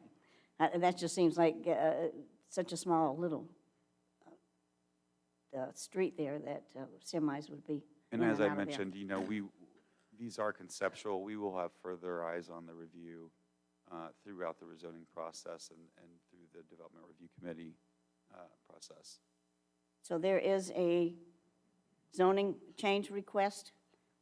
Correct. They've preliminarily sought this variance for access width because our code simply did not allow for it. And then once, you know, if this is approved or denied, then they will determine whether to move forward or not with the rezoning application. Okay. Sure. Okay. Any other questions from staff? Site visit. Okay, before we proceed, let's do a site visit. Roll call, please. Yes. Yes. Yes? Yes. Yes. Yes. Yes. Okay, I think they said that the applicant or the agent was here, but there's no name on so whoever it is can come forward. Robert Gowdy, yeah, they're right here. For the record, please state your name and address. Good afternoon, Madam Chair. Marwan Al-Kausi, 1900 Northwest Corporate Boulevard, Boca Raton. Kelsey? Yeah, Kausi. Okay. And if I may, just a couple clarifications. So I think Joe was probably referencing the first site plan we had. And when we had the first hearing, the zoning hearing, there was some concerns and we addressed them. So traffic will be coming from Putnam County and exiting Ferry Road, having a U-turn internally on the site and going back. Okay, in so you're Putnam County. you're exiting off of 207 to Putnam County Boulevard? Yes, And then you're going to go from Putnam County Boulevard take a left into the site? and exactly that. And you're coming out on Ferry Road? Taking right, exactly, taking right and then do a U-turn and coming back. And the U-turn will be internal to the site. I believe we have a site plan, I don't know if we can pull it quickly. Yeah, we've received several site plans for this. That's correct, So yeah. the one we received for the variance shows both the access and exit off of Ferry, so. Yes, and zoning committee had a couple, concern about that. So we worked with our client, readjusted to make it the safest way possible to make the loop. Like I said, somebody's going to have to be a good semi-truck driver to make that turn from Ferry Road to Putnam Boulevard. From Ferry to Putnam Boulevard, it's actually internal to the site. So we create a U-turn internal to the site so we don't have to use, county road for the U-turn. Okay. All right, any other questions from staff? Or, board, I'm sorry. Okay. Thank you. Thank you. Okay. I'd like to, right at this time, is there anyone in the audience wishing to come forward and speak in favor of this application? Okay, I do have one speaker card. In opposition? So, Mr. Hefner, would you like to come forward?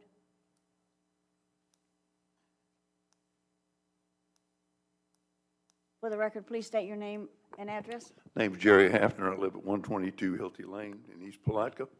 I also have to disclose that I do serve on another county board, but I'm here today representing only myself and some of my friends because I'm extremely distressed, disturbed, whatever, with this proposal of the plan to route trucks the way they're planned to be routed. I can tell you that what we're creating there, I would consider almost be the Bermuda Triangle. Right now, traffic is just totally congested there. And anybody that goes there and spends any period of time will see what I'm talking about. I personally have almost been run into by two highway patrolmen and one deputy sheriff at the intersection of Ferry Road and Putnam County Boulevard. I'm continually having people from Ferry Road pull out in front of me on Putnam County Boulevard. Now, I understand from what they're saying now, somehow they're going to loop internally. I'm not sure what that is. If they're looping internally, I don't understand why they need a variance. But anyway, I'm very concerned about that. I think it's going to create big problems. I can tell you that when you go, if you're coming south on Putnam County Boulevard and you get into the left turn lane to make a left turn onto Highway 17, you invariably have to move out of the way for any trucks, even pickup trucks pulling boats. You have to move out of the way to let those people make that turn. It's terrible. And then you've got the situation with everybody. Now, keep in mind, Racetrack is my favorite fueling facility. I loved it when they built there. I'm all for it being there. But I think what's being proposed is bad for the county and for the citizens. But when folks pull out of Racetrack, they have to cut across all the traffic coming Putnam County Boulevard to immediately get in that left lane if they're going to make a left turn. Creates a big problem there. All the boats, trucks pulling boats coming out of there that have to pull over there and make that left turn. It just completely screws up the traffic patterns. Now, as far as a big truck turning right onto Putnam County Boulevard off of 17, I challenge y'all to go watch it one time. If you visit that site at a time when a semi-tractor trailer is turning right to go north on Putnam County Boulevard to pull into their proposed facility, they can't do it. You can't turn a semi-truck like that, not without running into the left turn lane going back to the south. So, with all that said, I'm totally opposed to it. I think you're doing, if you approve this variance and allow this to happen, you're doing a real disservice to the citizens of Putnam County and especially to the citizens of East Palatka who might live on Putnam County Boulevard, East River Road, or 207A. So, with that, I will leave it up to you folks. Thank you. Thank you. Anyone else in the audience wishing to come forward and speak in opposition? No one's coming forward. Okay, Mr. Kelsey, I will allow, or is this one of your crew? Okay, would you, for the record, please state your name and address? Yes, good afternoon, Madam Chair, members of the board. I'm Tom Sullivan with the Gray Robinson Law Firm, 301 East Pine Street in Orlando, here on behalf of Racetrack. Just wanted to make a couple of notes, and while I'm talking, I don't know if it's possible if staff can kind of pull up that PowerPoint presentation that we... I'm looking at IT right now. We actually have the staff report. And the reason I'm asking for that is I think it does there's a graphic in there that does a pretty good job of showing you really what we're proposing from an access standpoint. So maybe we can try to get that pulled up and then come back up here. So what I would say and what I'd like to do is just kind of have him sort of walk through the patterns to kind of respond to the comments that were made. But I do want to say we kind of skipped over the beginning when we kind of just jumped right into the variance part of this. But we're excited about the opportunity to expand the use here. I mean, Racetrack's been a good corporate citizen in the county for a long time. We've got what we're calling a truck stop, because really doesn't fit into y'all's definition of what we're actually doing, because we don't have showers for truckers. We don't have overnight parking, that sort of thing. So it just kind of fits. We had to go through the rezoning process to increase the intensity because it just doesn't quite fit into a definition that you guys have. And then in terms of the variance, as staff explained, as you can see in the staff report, there really isn't a standard in place for the driveway width for the vehicles that we're servicing here. And these vehicles, by the way, are, as you I'm sure understand, are already on the road today. I mean, they already use the facility now. There's a demand. We're not pulling additional trucks to the area. We're just trying to service people that are already on the road, and there's a demand for it here, and that's what we're trying to meet. So, you know, we think we meet the criteria as noted in the staff report. Each of the criteria, we filled out the application. We feel like we've established that. And in terms of the circulation and kind of the opinions that were given, I did want to have our engineer kind of go through while y'all are looking at the graphic to kind of, I think it's hard to kind of get in your head without a visual in terms of how the traffic flow would work. So can you come up and kind of explain that a little bit? Yeah, no, absolutely. And just to add to what Tom said, the goal is not necessarily to generate more trucks, you know, it's just to make it safer. Because right now, the existing condition, you have trucks and cars sharing the same pumps. That just give like a better flow for trucks and separate them from the cars. I'm not sure if you guys can see it properly or can zoom a little bit more, but like I mentioned, the gentleman that brought the concern about the right turn to Putnam County Boulevard, that's unfortunately an existing condition. You know, trucks already take that, trucks already on the road. So really the plan is coming right on Putnam County, going up, making it left. The pumps are right there in the middle. After trucks finish fueling, take another right, and then as you can see, we're dedicating the northern part of our site for a safe U-turn and going back to Putnam County. Okay, somebody said about a loop around inside, and so what I see here is the back part, Putnam County Boulevard, and then over here. So they're going to come in off of Putnam County Boulevard, correct? Correct. Okay. Make a circle and then go back out. So are you going to make a circle and go back out on Ferry Road down to Darrell, or are you going to make a circle and go Ferry Road to Putnam Boulevard? Make a circle and go back to Putnam Boulevard. Because most of the traffic will probably coming from Highway 17. Are you going to make a circle where, around the entire facility, or are you going to, how are you going to make a circle with the semi? And yes, on the northern, and we already run a truck turn analysis. So on the northern part of the site, there is like a turnaround. There is part of the racetrack property that they're going to dedicate for that U-turn.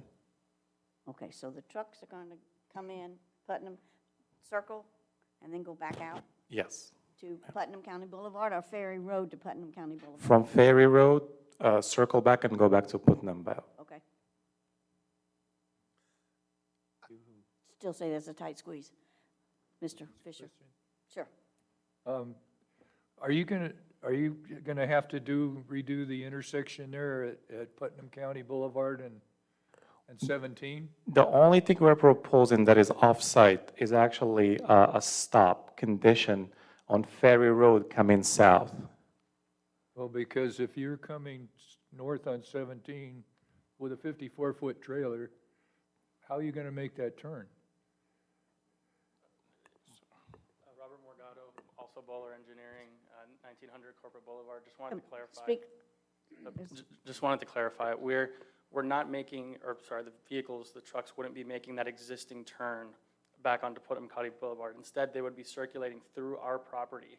Through that, if you look at the plan in front of you, there's that piece of road that loops through our property that would the turn would occur before you get to the current intersection. They would take that turn and then go onto Putnam County Boulevard.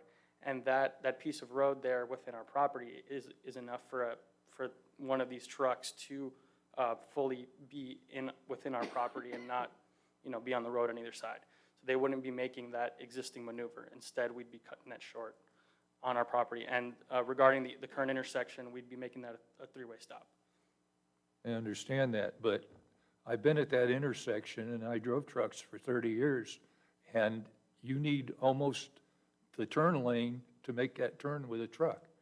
That existing turn won't be the turn that is happening. Instead, the trucks will go back through our property to make a turn back onto Putnam County. It's that second strip of white that you see cutting through our property, that's where the truck would be maneuvering through, not the current intersection. Okay, so you're not going, okay, there's a stop sign, the road comes through a V. Correct. Okay. Before so you that got- V is where, Is where you're going to be turning and going back on Putnam County Boulevard. correct, correct. So you're going to be on a small amount of time or length of, as far as Ferry Road is concerned. Exactly. The trucks would leave the site onto Ferry Road and then immediately make a right back into the site to cut through the site and get back on Putnam County. So we'd be effectively bypassing that sharp right turn. Okay. I mean, that's the reason I was asking, because I said you got to be a good semi driver, even a car, to be able to make that turn. Okay. That's clear, was clear as mud, but it's better now. Madam Chairman, so I actually understand Mr. Hafner's concerns. My first opinion of this was I was thinking this would alleviate a lot of those problems, because I am one of those trucks that tries to pull in and out of there, and it's tough. I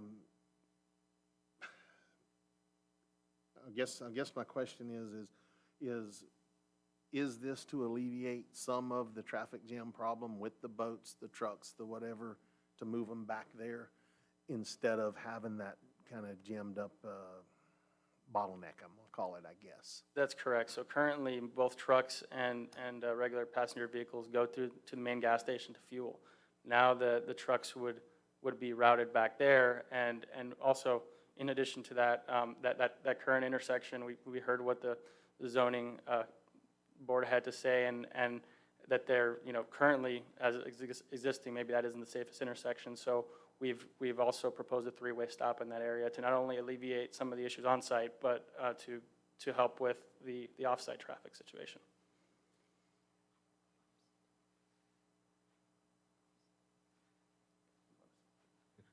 Hi, sorry, my name's Samantha Jones. I'm with Racetrack Corporate out of Atlanta, 200 Galleria Parkway, Suite 900. Just to add one other item, the new pumps are proposed to be high-flow diesel, so there is a distinction between the two that would get trucks even off the site even faster than by just separating the two types of vehicles. Okay, I have a question. What kind of study was done for the number of, I'm assuming you are making this more accessible as far as semis are concerned, or bigger trucks. So what kind of study has been done to say the number of trucks that are bigger than a normal pickup truck that are going in and out of this station? The traffic study aspect would be handled with staff during the DRC review. If they request a traffic study or vehicle analysis of that nature, then we would provide it to staff during DRC. Okay, so right now, are there any or many semis pulling in there for gas? Madam Chair, to my knowledge, no, I wouldn't know. The reason why we are here today is because these are high-volume diesel fuel pumps. So there's a difference between those and regular diesel pumps that, they're meant for gassing semis, I'm which with you. throws it into a whole other use category, which is why we're here, because semi-trucks and tractor trailers will be pulling in and out of there, and it's a separate location from their actual convenience store, gas station, and regular full pumps. So the semis will be on the northern part of the parcel. But I just want to explain that's why we are here. Okay. And he's correct, that would be handled. We will be asking for those studies and during our development review.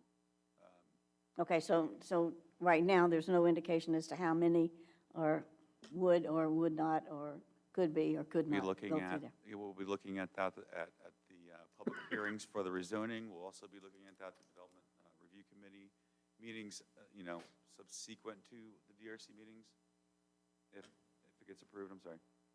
Okay, all right. Thank you. Any other questions for all these?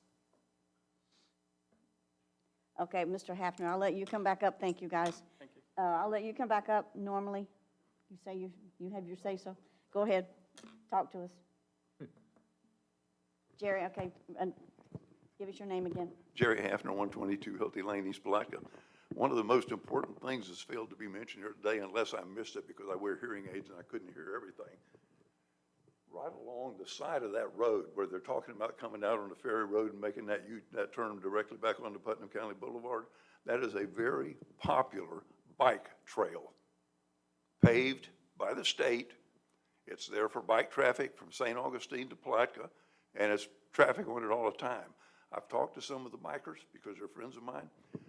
They have actually told me that because of the turning, not semis, but just regular turning and stuff at that intersection, that they actually choose to go on the regular road instead of riding the bike path because they're afraid of getting killed on the bike path.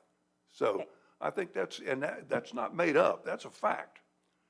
I have a lot of good friends that are bikers that have told me that. Okay, tell me where the bike path begins, or is it on Ferry Road? Or Yes, Putnam ma'am. Boulevard? It It's on runs Ferry. directly beside Ferry Road. And it's got stop signs, yield signs, and everything just like a highway. Okay, so from Ferry Road, does it go down to close to where the highway patrol station is and cut across? Yes, it goes around and comes back out down there. And from there, it actually runs back along the old railroad tracks and then goes back across, actually runs the old railroad tracks for quite some time. And then when you go over just north of St. Augustine, it actually crosses US 17. And there they've installed, I don't know, probably $100,000 worth of blinking lights and traffic lights and stuff for bikers to be able to stop traffic. But anyway. You said 17, wouldn't it be 207? Pardon me? You said across 17. I'm Wouldn't sorry. it be 207? 207, I'm sorry, I got you going the wrong way, yeah. But again, when I look at that map up there, I just can't even imagine semis going in there, making those turns. A lot of the traffic that's coming south on Putnam County Boulevard, it almost, I'd say it's probably 50-50 splits. Half of it goes Putnam County Boulevard, the other half goes Ferry Road. And I don't know, to me, you're just creating a terribly dangerous situation. I'll leave it with that. Thank you. Thank you. Okay, at this juncture, I think we will close this to public and open it up for board motion and discussion.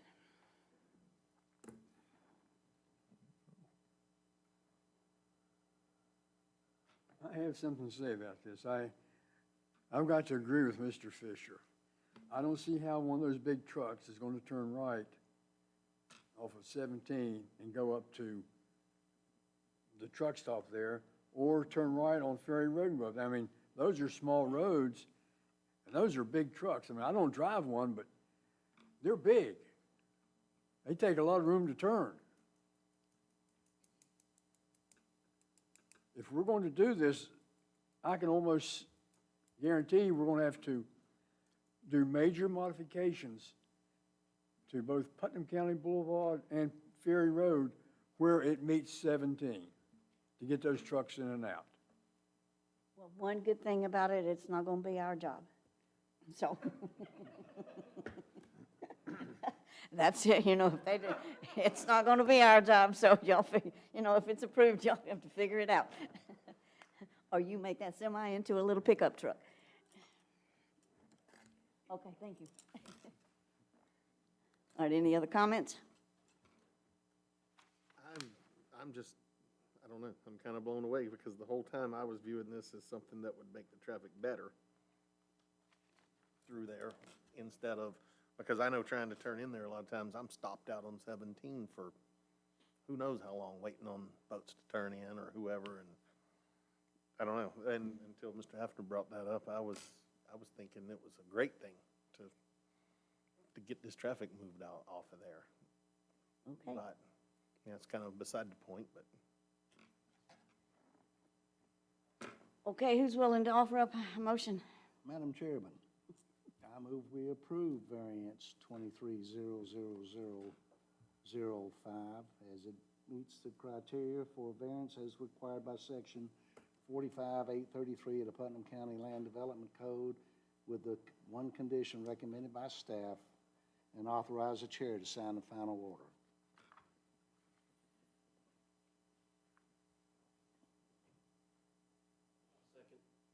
Okay. Whew. All right, we have a second, a motion and a second to approve variance 25-833 23-000005. Any other comments, discussion? All of those in favor, please indicate by raising your right hand. 1, 2, 3, 4, 5. All opposed? Motion carries 5-2. Good luck, and I'm sure y'all going to be very creative in how you're going to get this done. But there is a 30-day appeal process, and all of you work closely with everybody else and staff. Thank you. Okay.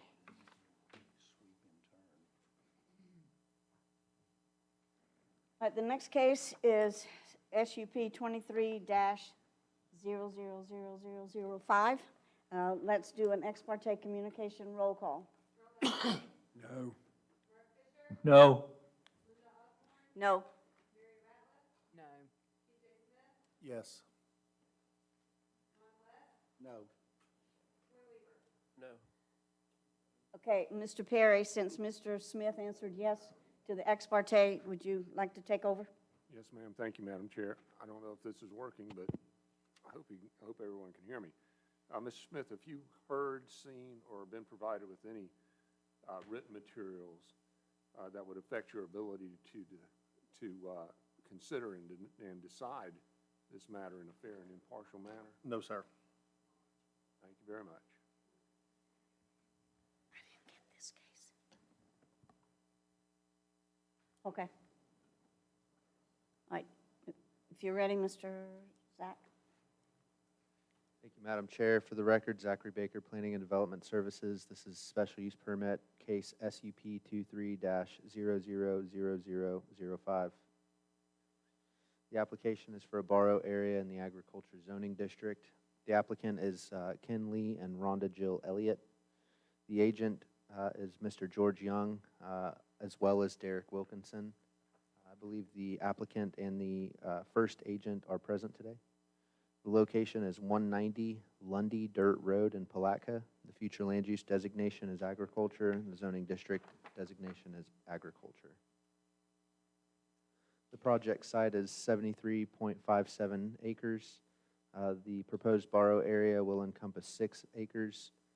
Maximum depths of the borrow activities will be between 12 not to exceed 25 feet. Parcel has direct access to Lundy Dirt Road. Borrow activities will avoid areas of wetlands and include a 20-foot buffer between borrow activities and wetlands. The hours of operation will be 7 a.m. to 6 p.m. Monday through Saturday, and a reclamation plan is an artificial pond of 4.25 acres for watering cattle and other livestock. Just want to make a note that this PowerPoint presentation was drafted by another staff member who's not here today, and the 20-foot buffer between wetlands, that's incorrect. It's a minimum required of 25 foot.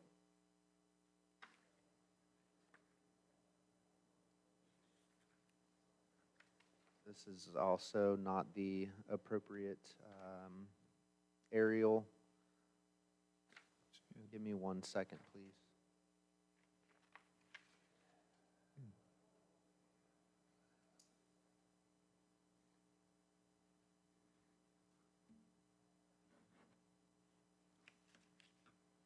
I'm just going to pull up the maps from the staff report. Just bear with me, sorry about this.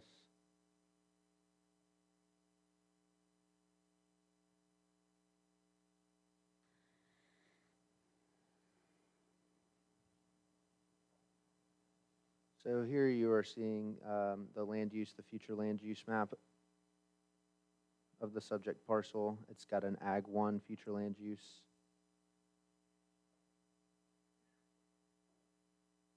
Here you have a site plan showing where that proposed pond is going to be, the wetland area, and then the 25-foot buffer.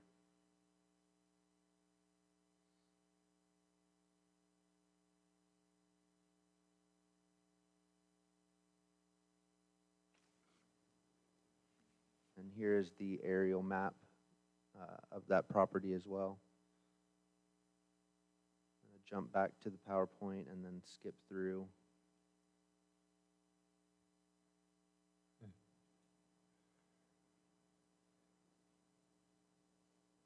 staff member went through and indicated how all of the special use criteria has been met. Again, this is an intensive agricultural use, which is allowed in the ag zoning district and the ag future land use designation with a special use permit. The zoning district allows this use through special use permit. The use will not adversely impact nor unduly restrict the enjoyment of permitted uses in surrounding area. The special use permit, this use would not substantially diminish or impair property values in the area. Adequate access roads and on-site parking. Again, the dirt's just going to be taken, so parking's not necessary other than for those of the employees. Adequate measures have been taken to provide ingress and egress to the property that are designated in a manner to minimize traffic impacts to local roads. Screening and buffering requirements will be reviewed from the Development Review Committee and imposed prior to the issuance of a special use permit. There's not going to be any storage of hazardous materials. There may be on-site fueling of excavation equipment. And it's not proposed to adversely affect the general public health, safety, or welfare of residents in Putnam County. Again, these are the required supplemental standards for borrow areas, which will be reviewed through the Development Review Committee and ensured compliance is maintained. Continued standards.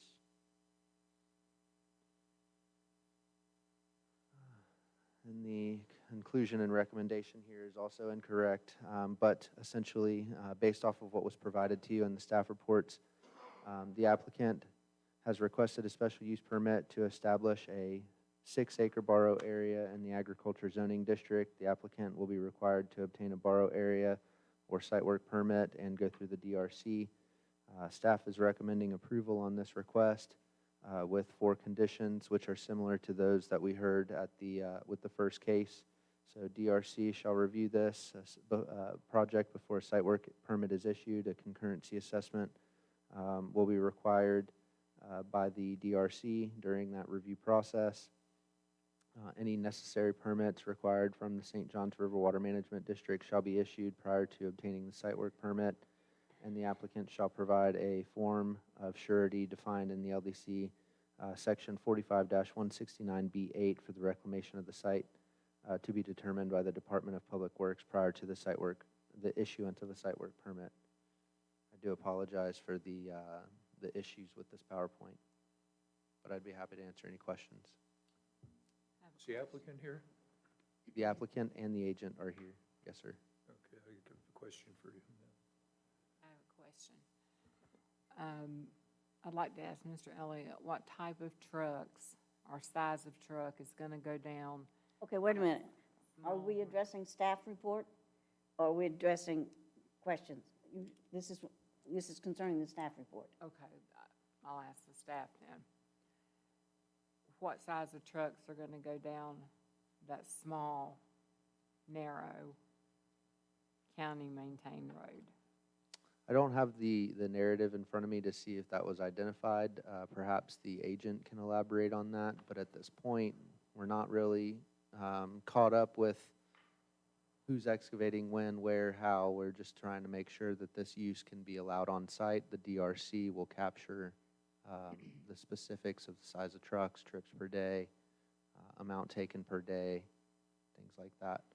From what I understand, this is going to be a slow burn project. But again, I'd allow the agent or the applicant to elaborate on that. Okay, you said you understood this would be a slow? Yeah, it's not going to be super quick, you know. It's going to be a slower excavation of the materials. Okay, because in the staff report, it says that it will become an artificial pond to use for agricultural purposes and watering cattle. So. Correct. That's the reclamation plan. How long is it going to take for those cows to get water? I don't know. Okay, I mean, and then, okay, that was my question. I have a question. If the sand wasn't getting hauled off of the property for small agriculture, cattle business, why I asked this, you could dig the pond with no permit at all, as long as there wasn't sand getting hauled off, correct? That is precise, yes, sir. And isn't the county considering some kind of exemption or something in the near future for where even this exact plan won't need a permit? There's been some preliminary discussion in which an ag exempt operation may be able to, not have to go through the borrow area requirement in order to remove some dirt to support an agricultural use. But we have not established any standards, timelines, thresholds, anything of that nature. It's still just an idea at this point. Okay. Okay, to follow up with that, so if the people that own the property, and they have cows, because I'm assuming because it was fenced in and a gate, so they could not dig a pond for their cows for water and then put the dirt anywhere on their property? I will answer it not as like a complete sentence. If you own a property and you have cow and you want to dig a pond and spread that dirt on your property, you do not need a borrow permit. Right. You don't need a special use permit for the pond either. That's what that's what I was asking, that The only reason we're here is because this dirt is leaving the site. they want to take the dirt off site. I understand that, but I'm just saying, couldn't he dig a pond without taking the dirt off site, without having to have a permit? We discussed that with the applicant, and they want to sell the dirt. They want to Okay. get rid of the dirt. There's certain factors to their property, such as the elevation, slopes, drainage issues, that spreading the dirt just wouldn't be feasible. If memory serves me correct, I sat in on the pre-application meeting about a month and a half ago, but this pond is going to be on the south end and the lowest elevation of the property. So if you spread this dirt on the property, eventually rain is just going to bring it back into the pond. Okay, another question, is Lundy Dirt Road county maintained? Parts of it are. Parts, how far does it go in as far as parts? Is it halfway in, halfway out, or is it a mile? I don't know, I mean, I went down the dirt road, so I don't know. It was about, what, a mile? So the Lundy Dirt Road, I don't know if you can see my cursor at all, but Lundy Dirt Road comes along this sort of easement layer here. Right. So this portion of that road are private. Okay, so you're coming off of Lundy Road onto Lundy Dirt Road, and so the first part of that road is county maintained then? Yes, ma'am, up near Brown's Landing. Okay. Madam Chair, I lived down that road for 4 years. Well, this needs to be part of the, if you're going to ask the question, it's got to be part of the record, so we can hear you. It's difficult sometimes for a truck, a regular pickup truck, and a car to pass each other on that road because of the way the trees are, and the trees and the size of the road. I just can't imagine a dump truck going down that road. That's just my opinion. So I don't know yet that the dirt is going to be removed through Lundy Dirt Road. That's just okay. where the property's addressed. Again, we'll go through the DRC on this and figure out access into the borrow area and where the truck traffic is going to be. Okay. Okay, say that again? We don't know where the trucks are going to be exiting the property at this point. We're just trying to see if this is a right that they can have. So when we go, if this is approved, then they'll go through DRC, and then we'll have plans showing where the trucks are going to be accessing the property and how the dirt is to be removed from the site. So the Lundy Dirt Road, the only relevance it is right now is that's just the address of the site. So there's another possibility of leaving that piece of property and coming out onto Lundy Road at a different site? Not using Lundy Dirt? Yes. Potentially. They could go down to power lines. I believe the drawing showed that. Yeah, you'll have to forgive me again. I didn't do the staff report. The person that did is absent, so. You could come directly off of Lundy Road and go up the power lines and access it and not go down Lundy Dirt Road.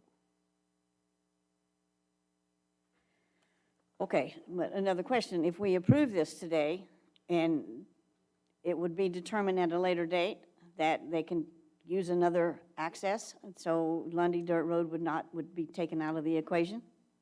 Potentially, yes, ma'am, if they choose to take a different access to the site for the removal of the dirt. But if they don't choose to take another different access, then they're going to be using Lundy Dirt Road. And then at that point, the DRC may require the road to be widened or the trees to be trimmed out, removed. I mean, that's a lot of ifs. Okay. That's my concerns. Can we add a condition that Lundy Dirt Road not be used for the trucks? You can impose any sort of reasonable conditions you'd like, sir. Okay, give me the definition of reasonable. Madam Chair, for the record, Joe Searly, Planning Development Services. I would recommend against imposing a condition where you can't utilize that road until we see engineered plans and drawings. Because right now, this is a concept. We're approving the right. We're not approving the site, plan. We're not approving engineered drawings. We're approving a development right on this parcel. So without the information in front of us, I'd hate for us to make those decisions. And that's just my suggestion. Okay.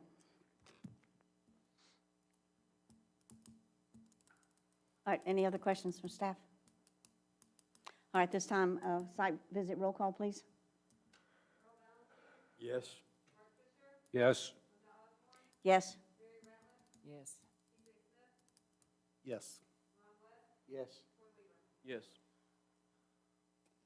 Okay, we have Mr. George Young as representative or agent. So would you like to come forward? Give us your name and address for the record, please. Oh, you have a, I guess we're good evening now that we're past 5 o'clock. George Young, 222 North 3rd Street. I am the agent for the Elliots. Technically, I'm probably the agent for the Elliots and for the construction company okay, we need to pull that mic up. Thank you. that's going to be handling this. Just a couple of things to point out. Today was the wrong day to come in here under the guise of a borrow pit. And as Mr. Smith has already pointed out, this is one of those issues under the current land development code that seems a little antiquated. It's old, might be a little out of date. The client could have considered or did consider, let's back up. This is about providing water for cattle. The couple issues that go along with it, one is economics, which is if the sand you're digging is valuable to somebody else and they'd like to buy it, that would make sense to the homeowner or to the owner of the property, which it does, it's been tested.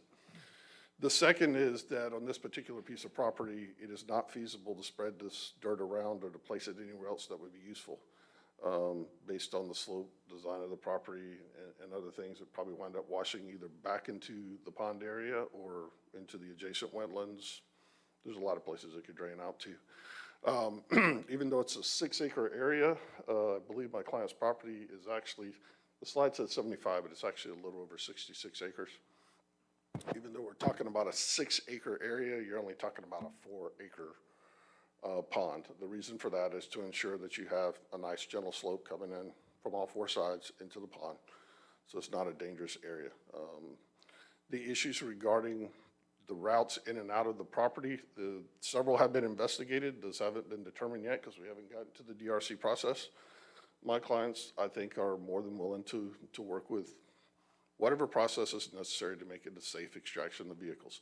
We're not talking about 60 vehicles a day. You're talking about normal, regular size, your standard size dump truck will be the vehicle that takes the dirt in and out of the property.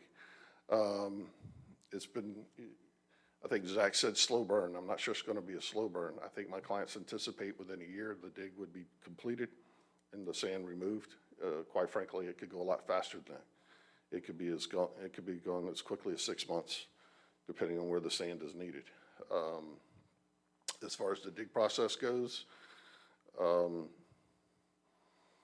you're talking about an agriculture area, you're talking about fenced-in field that a pond's going to go into to allow the cattle to water.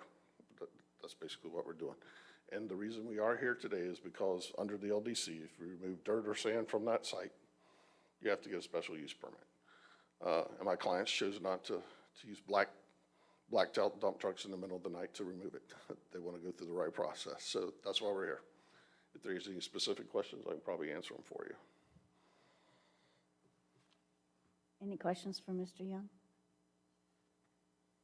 Again, just because of the cattle business, and I did speak with the landowner. The bond, I understand, could potentially be quite expensive. Can be. I don't really see a reason for a bond on,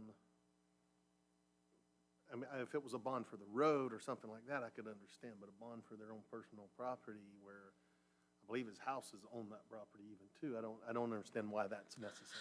My understanding, and Zach, correct me if I'm wrong here, is the bond is a way to enforce that the reclamation process for a borrow pit occurs. In other words, you don't wind up with a big hole in the ground that's unsafe and what was promised doesn't happen. In this particular case, the reclamation process is the end goal, which is the agricultural pond. So does it make sense? In my opinion, no, but my client's willing to work with that. I think the Public Works Department is going to be reasonable in their ability to look at this and determine what the bond is. Now, would my client like for you to go ahead and make that a condition? We don't have to have a bond? Sure. And I'll ask for it, but that's not a deal changer here. Because of what we're after, what we're seeking, and again, the reclamation is the end goal, the whole purpose of this, there shouldn't be that much of a concern regarding that. So I think Public Works will see that, but otherwise, yes, you're right. Could wind up with a bond on a piece of property that's also the homestead property of the homeowner who's raising cattle on this property, and it could get excessive. Again, if you look at the LDC, and I'm not up here to remind everybody how old that document is or out of date it is becoming, but this is one of those times it doesn't make sense, doesn't apply. So I appreciate you bringing that up, and we're more than happy for this board to say we don't need one. Okay, any other questions? Mr. Fisher? So is there another access in and out of there other than that road? There can be. It may not be as accessibly friendly. There's several ways out, but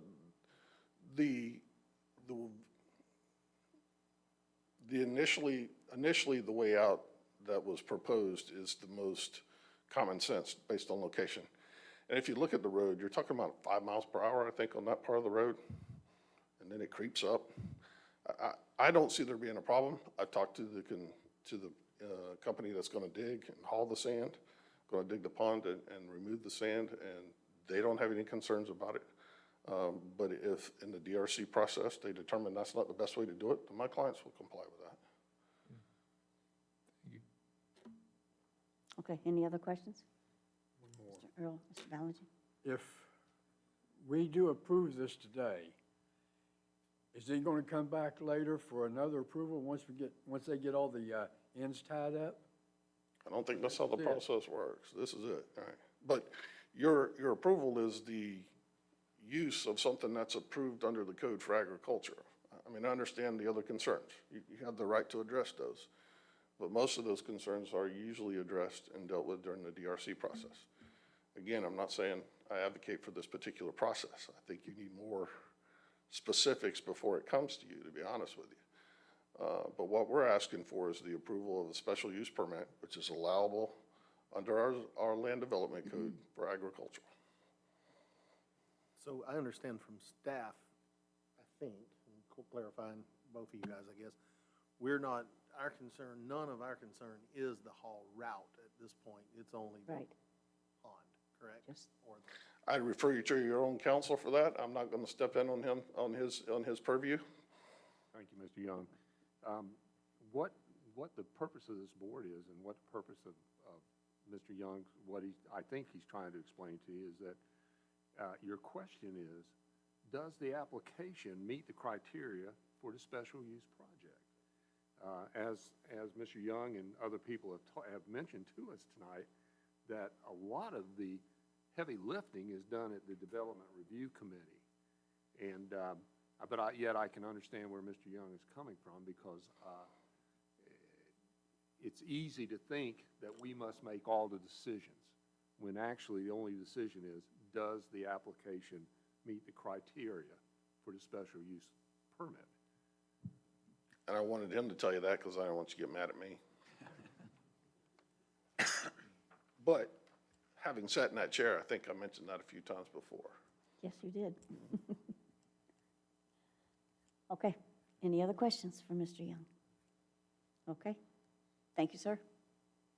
All right, at this time, is there anyone in the audience wishing to come forward and speak in favor of this application? No one's coming forward. Anyone wishing to come forward in opposition? No one's coming forward. So at this time, we will close the meeting to the public and open it up for board discussion and motion. Or motion and discussion, whichever one goes first. Madam Chair, I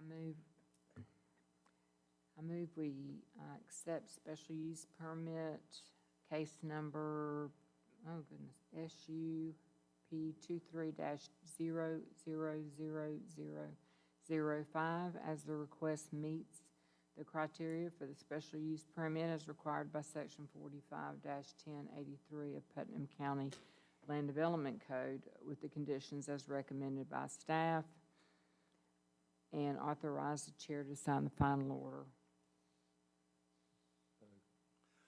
What did she say? She said, Approve or? well, I think she I said, missed that. okay, she made a motion to approve. Okay. Yes. Right, that was, he didn't hear what you said. Second. We have a motion second to approve SUP 23-000005. Any further discussion? I would still like to strike I'm hung up on the bond, but I can't find the number of it now, which one it is.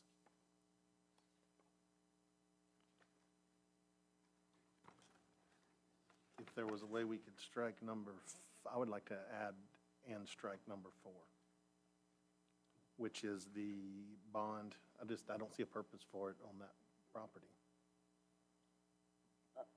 Question, do we have the authority not to authorize the bond?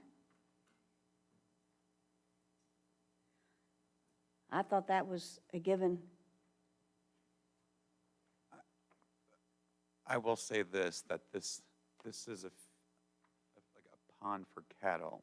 The only reason we're here is because our code states, and Mr. Young was correct, that is antiquated verbiage, states that if the soils are taken off-site, it's considered a borrow pit. That's the only reason we're here. We have been advised by administration and our commissioners to look at this verbiage and make potential changes. So if you condition it to not have a surety bond, I believe you have that power to do so. And I will actually leave that up to council. But I believe that if we believe that it's a de minimis use and we don't need a surety bond, and it's in the best interest of the county, I believe that you guys have that choice to make. So, Mr. Smith, you are making a motion to, or amendment to it, to scratch number 4? Yes. To eliminate condition number 4? That's got to be okay, you make an amendment? Make an amendment to scratch number 4, the surety bond. Just making sure that we have the authority to do that since it's a surety bond.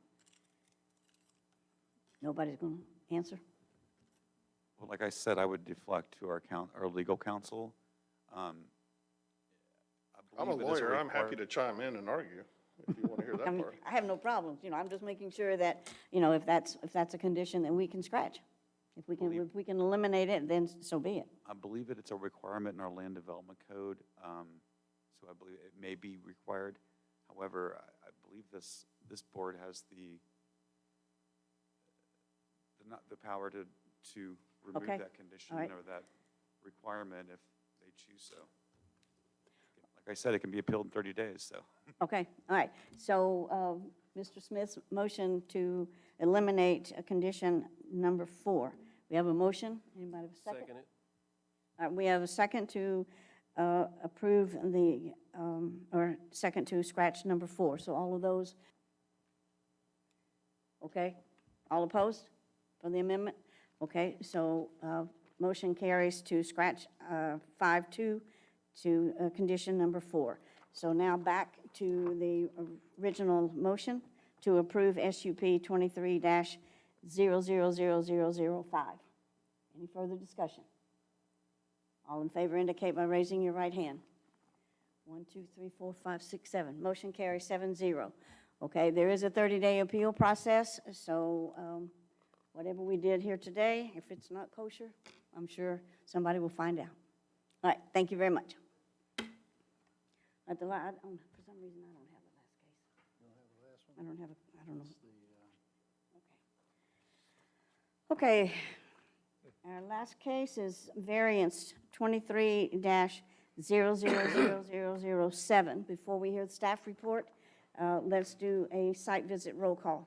I'm sorry, ex parte communication site visit call. No.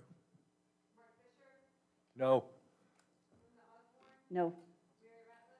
No. I don't know what happened to this one. no. No.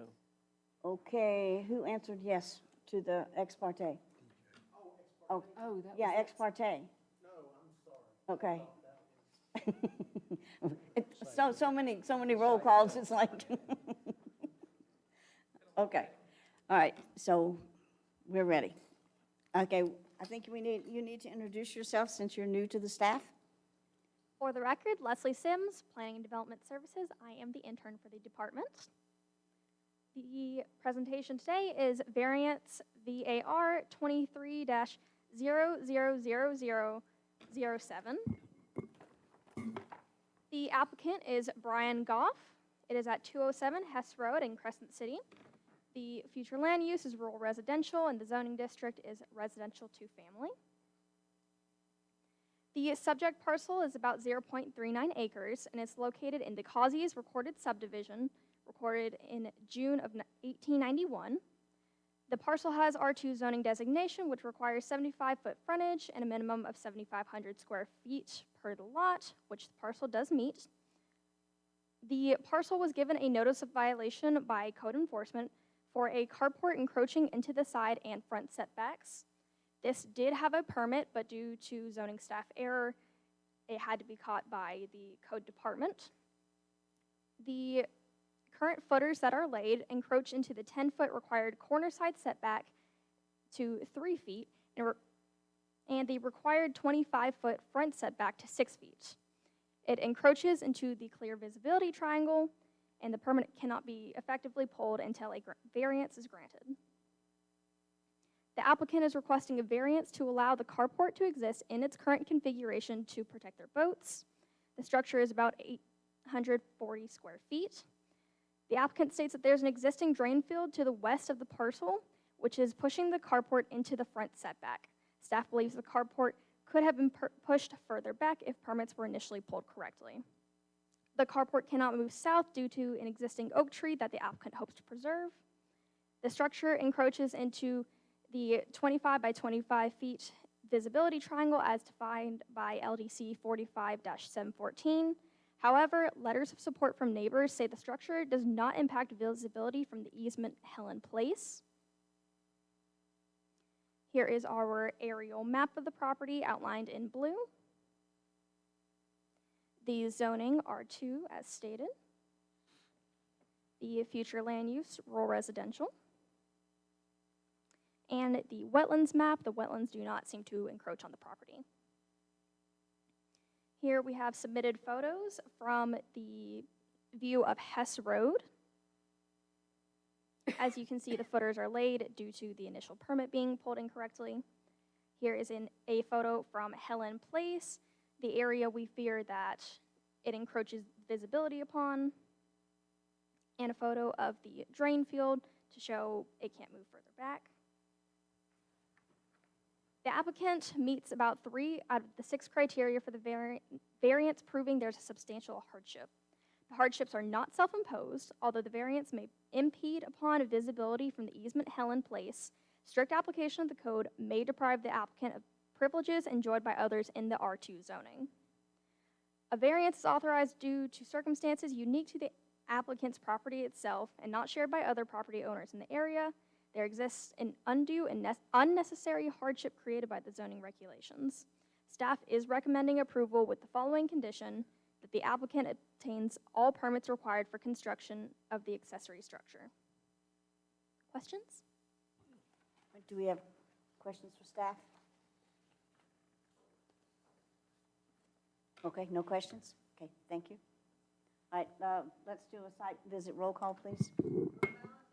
Yes. Yes. No. No. Yes. Yes. Yes. Okay, we have the applicant and owner, Brian, is it Goff? Would you like to come forward, please? For the record, please state your name and address. Brian Goff, 207 Hess Road, Georgetown. Thank you for having me here today. Originally, there was a metal building, an old dilapidated metal building that was where this one. We had to tear it down because it was falling down, basically. So we were getting rid of that, and ever since I've moved into this place, I've done nothing but try to make the property better. And that's my goal here too, is by getting rid of that old building that was really unsafe. And actually, we got rid of bushes in a tree that made that 25 triangle less visible for traffic, or for drivers to see traffic, than it is now. I have pictures of that. So all I'm trying to do is protect my vehicles. I mean, a hurricane came through here last year, and we don't have anything for our vehicles and my boat, and so all I'm trying to do is get this metal building for that, and I appreciate y'all's time. Any questions? Okay, thank you, sir. At this time, is anyone else in the audience wishing to come forward and speak in favor of this application? No one's coming forward. Anyone wishing to come forward and speak in opposition? Oh. Okay, I'm sorry. Were you sworn in? Okay, before you can speak, you have to be sworn in. So if you would like to speak.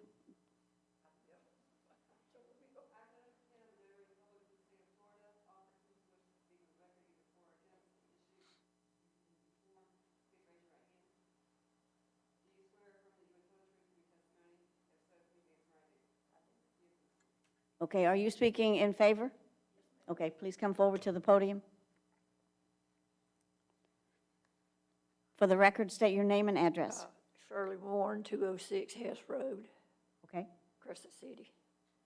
Okay, tell us what you... There is no, you can pull out of Helen, and the only thing that's blocking the view is the mailbox, all that line of mailboxes. And, you know, like they said, they've cleared it, and it's clean, a lot cleaner than what it was. And I don't, you know, we have people pulling up there, we live across the road from them. They'll pull up there to them mailboxes on our side of the road and get out and leave their car running and go over there to them mailboxes. If there's a problem, it's that right there, them mailboxes. But you know, they're trying to improve the neighborhood, and let them do it, please. Okay, all right. Thank you. Anyone else wishing to come forward and speak in favor? Okay, at this time, anyone wishing to come and speak in opposition? Okay, no one's coming forward, so at this time, we close it to the public and open it up for board motion and discussion. Madam Chairman, before I make a motion, I don't think it was brought up, but there was at least 3 or 4 letters in favor of this in our packet that wasn't brought out in the meeting. That is correct. I believe, I recall seeing it in the PowerPoint or it being brought up, but just for the record, yes, there were several letters in support. Okay, in support? Okay. Madam Chairman, I move we approve variance 23-00007 as it meets the criteria for a variance as required by section 45-833 of the Putnam County Land Development Code, with a condition recommended by staff, and authorize the chair to sign the final order. Second. We have a second. We have a motion and second to approve variance 23-00007.